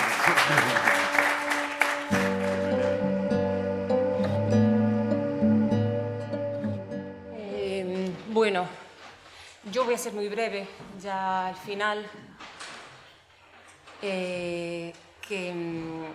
Simplemente, bueno, lo primero, cuando inauguramos las jornadas de hoy, pues agradecí pues, a las autoridades por haber estado aquí, habernos facilitado todo esto, y ahora quiero agradecerlo a todos los ponentes, amigos que habéis estado, que han demostrado una vez más lo voluntarios que son, porque han estado desinteresadamente ayer en La Coruña, hoy en Lugo, después de trabajar, bueno, impresionante. El objetivo de estas charlas era acercar el voluntariado internacional aquí y animar a la gente de aquí para que también hicieran aquí acciones de voluntariado, ¿no? Y precisamente porque en Galicia apenas hay de esto, ¿no? O sea, hay muy poquitas actividades. Entonces, la prueba evidente de que hace falta es que no ha habido mucha gente. Mi satisfacción mayor es que gracias a la Fundación TIC y a la Diputación de Lugo están grabando y se va a poder llegar a más gente. Entonces, porque me parece un lujazo, yo que he estado en tantas charlas, en tantos cursos, en tantas historias de todo esto, los testimonios, me parece, cada uno en lo suyo, me parece un lujazo, todos los que han estado, y no es pasión de amiga, o sea, es objetiva, porque yo no sabía de lo que iban a hablar, cada uno de lo suyo, y bueno, yo voy a ser muy breve porque no me quiero enrollar mucho, creo que ya lo habéis dicho todo un poco, ¿no? Simplemente eso era el objetivo. Era eso, hacer llegar el voluntariado internacional, animar a la gente a que aquí también haga acciones de voluntariado. El que no le guste el voluntariado internacional o no pueda, o porque no son muy accesibles, a veces las ONGs grandes no puedes hacer lo que quieras, que no me acuerdo quién lo comentó, pero alguien lo comentó, no sé si fue Jordi o fue alguien, que no se puede hacer un poquito lo que quieras, sino lo que te dicen que tienes que hacer, ¿no? Entonces, pues acabamos, o porque hay cosas que no te gusta cómo se hacen, entonces vas girando y al final acabas haciendo también ONGs, como hemos hecho nosotros una en Lugo. Y entonces, bueno, hay diferentes formas, ¿no? Aquí yo empecé hace 23 años en Madrid, estaba estudiando allí, acabé la carrera y estuve voluntaria prácticamente un año. Y te cambia la vida totalmente, porque ves la vida de otra forma, la escala de valores, ya si sales y ves la pobreza y ves que donde no hay nada y lo agradecidos que son, es que no es el agradecimiento, es que te lo dan todo, lo que no tienen, Entonces, todo lo que vayas a hacer por ellos te parece poco. Y cuando haces algo y te viene mucho más de vuelta, vamos, te dan mucho más ellos que lo que das tú, pues lo que quieres es hacer más y más y más y no sabes cómo y buscas debajo de las piedras y por eso mi insistencia, soy tan pesada y de los requisitos que decía Chemón de las ONGs, no sé qué, yo cumplo el de la pesadez, esa de hay que ser constante, pum, pum, pum, ese 100%, los demás, pero ese lo clavo. Y bueno, esto es en Madre Teresa, en Calcuta. Bueno, es un poquito enseñaros imágenes un poquito de voluntariado internacional, donde estuve. Faltan muchas más fotos de otras ONGs, pero bueno, lo que más creo, lo que más, en donde he estado, que confío y que creo en ello, porque por eso de ir a visitarlos y ver cómo funcionan y todo eso. La primera de la izquierda es donde ha estado Óscar. Esta es la Fundación Vicente Ferrer, las niñas ciegas jugando al ajedrez. Que, bueno, yo allí no he estado de voluntaria. El año pasado, que he estado 7 meses en total en la India, pues he estado 3 veces, ¿no? Colaboro en todo lo que puedo con ellos, sigo colaborando en lo que sea, organizar, porque sí, porque hacen mucho bien, ¿no? Todos los datos que ha dado Lansi son así, o sea, yo los puedo corroborar porque lo veo cada vez que voy. Y bueno, las niñas de arriba a la derecha son niñas ciegas que viven en centros como él contaba, que son centros construidos para ellas, porque ya lo que él decía, que un discapacitado pues es un desecho, ¿no?, humano, pues una niña discapacitada es peor, ¿no? Si a un niño ya lo tiran a un pozo discapacitado, una niña, pues habrá asesinatos, bueno, los hay.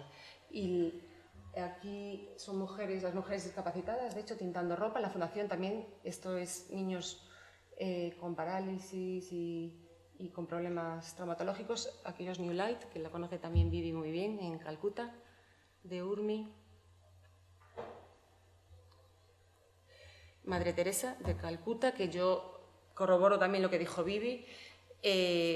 Alguien que quiere hacer voluntariado, que no sabe dónde, que va a ser una experiencia que la va a vivir a tope, a todos los niveles, a conocer gente de todo tipo.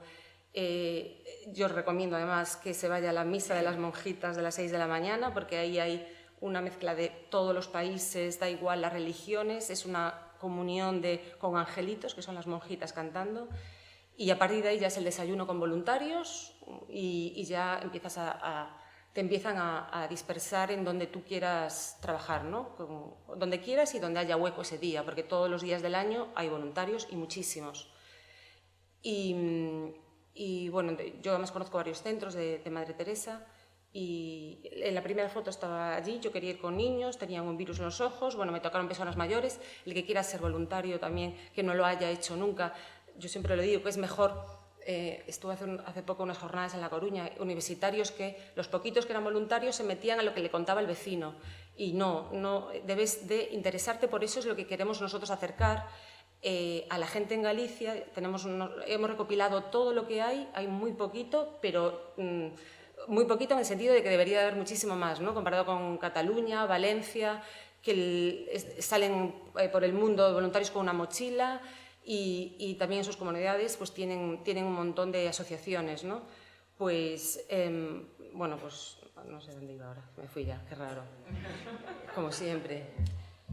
Bueno, pues eso, Madre Teresa, el pequeñito, estos son 13 niños de un centro de Madre Teresa chiquitito, estaba hablando antes de Madre Teresa, y eso, que la aconsejaba como Vivi, pues porque es impresionante la experiencia y puedes hacer diferentes actividades. Eso, yo lo que decía, que se fueran a la actividad que creyeran que valían más o que podían aportar más. Yo estuve con ancianos, había gente, mujeres quemadas pues por las cosas que tienen allí a veces, ¿no? Que les echan o porque una viuda, que yo qué sé, y eran prácticamente muñones. Yo estuve lavándoles la ropa a la gente mayor y dándoles de comer y tal. Y bueno, es muy enriquecedora, la comunión que hay con todos los voluntarios es impresionante.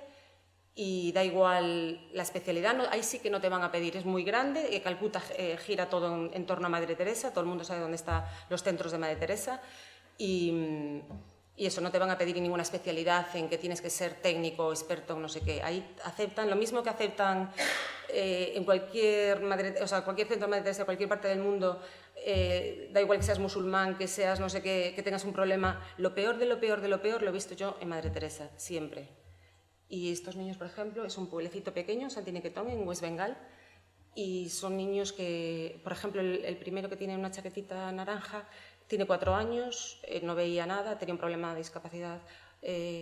Bueno, eso Lola y Rosa seguro que saben muchísimo. Ya os enseñé las fotos con las manchitas en los ojos negras, porque los veías y eran bebés y tenían 4 años, no andaban, no hablaban, eso no veían todo. Y eran problemas de las madres, que, claro, partos difíciles, que o moría la madre, o malnutrición, o que tenían enfermedades graves, tal.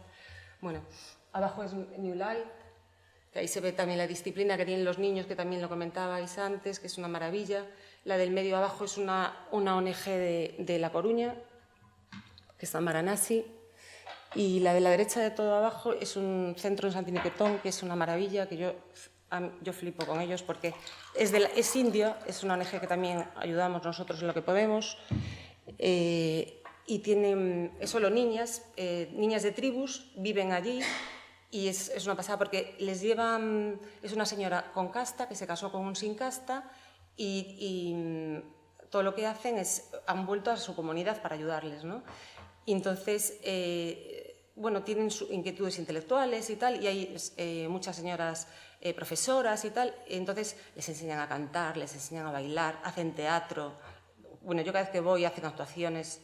Siempre, toda la gente que va por allí, que cuando he estado yo les he llevado allí de visita para que las vieran, porque además les encanta enseñar lo que hacen, están sanísimas, es una maravilla, es una maravilla esa ONG.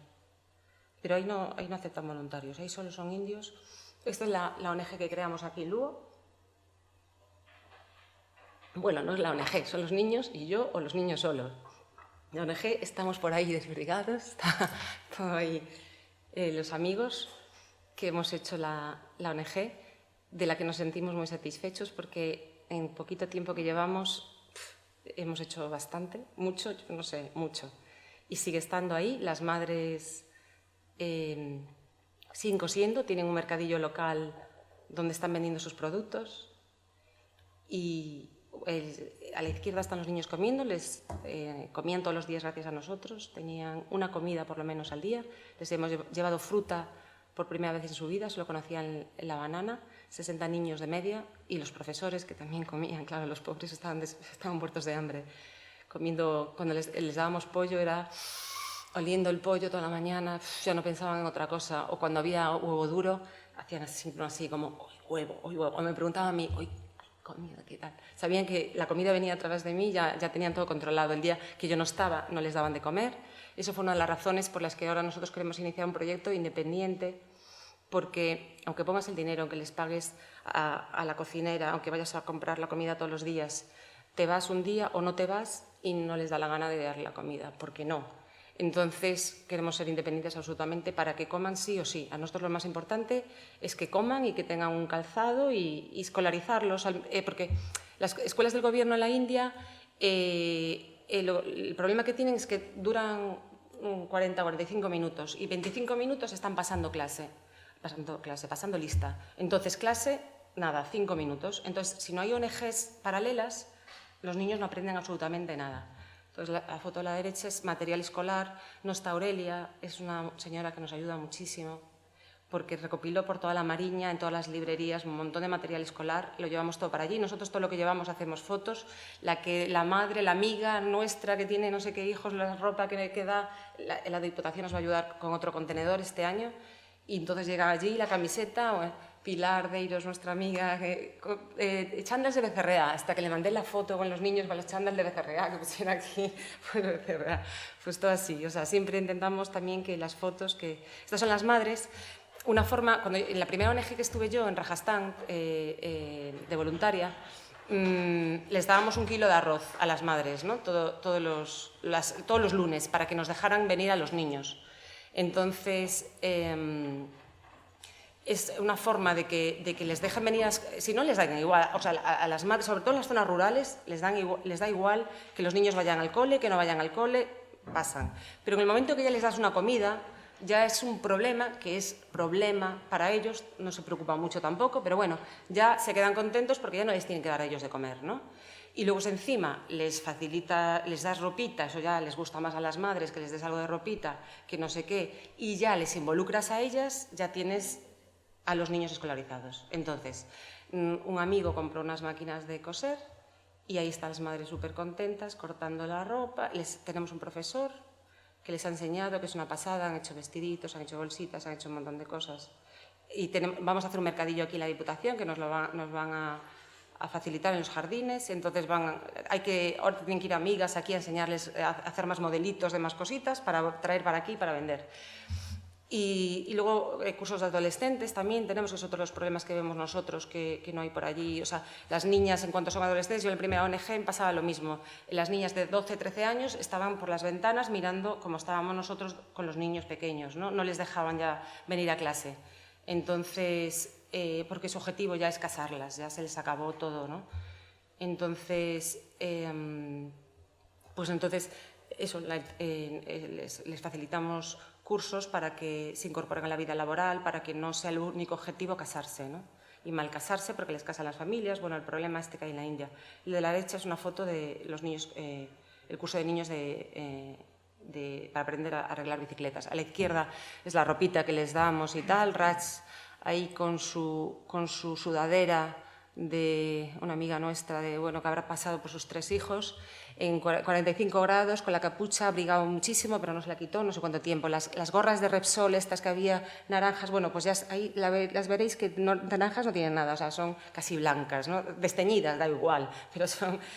El pie ese que está ahí a la derecha arriba, bueno, pues Raj, son 4 hijos, Raju, están ahí 2 en la foto. La madre, bueno, pues eso, puso el caldero ahí a cocer, bueno, con el fuego dentro de la chabola, dejó a los niños durmiendo y se quemó la pierna entera. Bueno, la peripecia y todo el rollo para ir al médico, para ir a Calcuta, 3 horas de tren, sin analgésicos, sin nadie que supiera moverse por allí, porque los padres son como borreguillos, o sea, les mueven, pum, pum, como si fueran piezas de ajedrez. Y así le ha quedado el pie. Y bueno, la pierna no os quiero ni contar.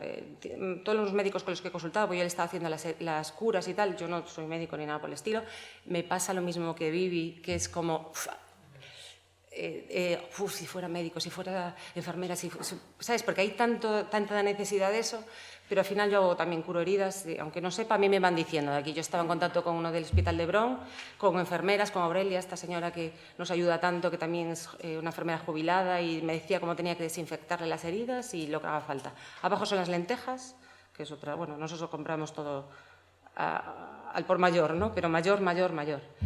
Y bueno, esas son 4 razones por las que el voluntariado da la felicidad. Toda la información que tenemos que vienen aquí, las ponencias de los compañeros, las tenemos en PowerPoint para facilitárselas a quien las quiera. Estos requisitos de la felicidad, o sea, que da la felicidad del voluntariado, se puede encontrar en Internet en todos los lados, porque está demostrado, los que lo vivimos sabemos que es así, y en todos los sitios viene, ¿no? Mejora tus habilidades, activa tu cuerpo, relájate tu mente, aumenta la confianza en uno mismo, el trabajo en equipo, la autoestima, te ayuda a desarrollar tu carrera profesional, etcétera, etcétera. Y bueno, esto tampoco ya me voy a enrollar mucho, el voluntariado internacional, para diferenciar, porque aparte del voluntariado y la cooperación, que es diferente a nivel si se cobra o no se cobra, tal, ahora está muy de moda lo de los viajes solidarios, ¿no? Porque los viajes solidarios... ¿Qué ha pasado los viajes solidarios aquí? Los viajes solidarios es... ahora la gente que quiere hacer turismo y tal, como que quiere también conocer un poco las ONGs, pero les da miedo, no saben si van a poder, no sé qué. Entonces, ¿qué hacen? Tanto si van en grupo o individualmente, van a una ONG, hay ONGs que tienen pues, una persona que les trae y les lleva, pagan una cantidad de dinero a esa ONG y entonces se involucran de cierta manera en el sentido de que van a esos hoteles de lujo o no, pero también se mezclan un poquito y además se mezclan con la gente porque les llevan porque es como que es un viaje mucho más satisfactorio, ¿no? Los que lo hemos experimentado, un viaje que te lo organizan y un viaje que te involucras con la gente, con la cultura y todo, es que es diferentísimo, o sea, es completamente diferente, que te vas a comer a casa de una familia no sé qué, que te vas a un hotel o que te vas por ahí, ¿no? Bueno, nada, los requisitos así lo que se debe de tener, ¿no? Para meterse en estas experiencias, ¿no? La mente abierta, el espíritu de solidaridad, la capacidad para trabajar en equipo, que es muy importante también, la tolerancia, la paciencia. En la India, no sé quién lo dijo, pero bueno, multiplicado por 800, porque lo digo, lo corroboro y no sé qué, porque nuestro contenedor ha sido horroroso para que nos lo dieran, 1 mes y 10 días esperando por él. Bueno, actitud positiva, siempre. Esto era, bueno, es la parte jurídica, al mismo tiempo que Chemón dio la parte económica, digamos, ¿no? Porque cuando no queremos o no hay la ONG que nos encaja y que queremos constituir una ONG o una fundación, en este caso, ¿no? Porque yo vengo, o sea, diferencio entre las asociaciones y las fundaciones, pues él habló del aspecto económico y yo, bueno, quería dar unas pinceladas de aspecto jurídico porque no me voy a dar una clase de derecho ahora, ¿no? Simplemente ambas persiguen, vamos, son sin ánimo de lucro y se diferencia fundamentalmente en que las fundaciones persiguen un interés general y, bueno, tiene afectado un patrimonio que suele ser de 30.000 euros para esos fines, ¿no? Y luego los órganos de gobierno son diferentes, etcétera, etcétera. Formalmente es más complicado en la fundación. Bueno, se exige escritura pública, inscripción en el registro, cosa que para una asociación, una ONG, no se exige. Si alguien quiere cualquier tipo de ayuda en ese sentido, estatutos, actas fundacionales, lo que quiera, es muy fácil. Yo me ofrezco para ayudar en lo que sea. Y luego, aquí bueno, las fundaciones y nada. Y nos vamos a hacer una foto todos juntos, ¿no? Ahora al final. Y nada más. Y que gracias otra vez.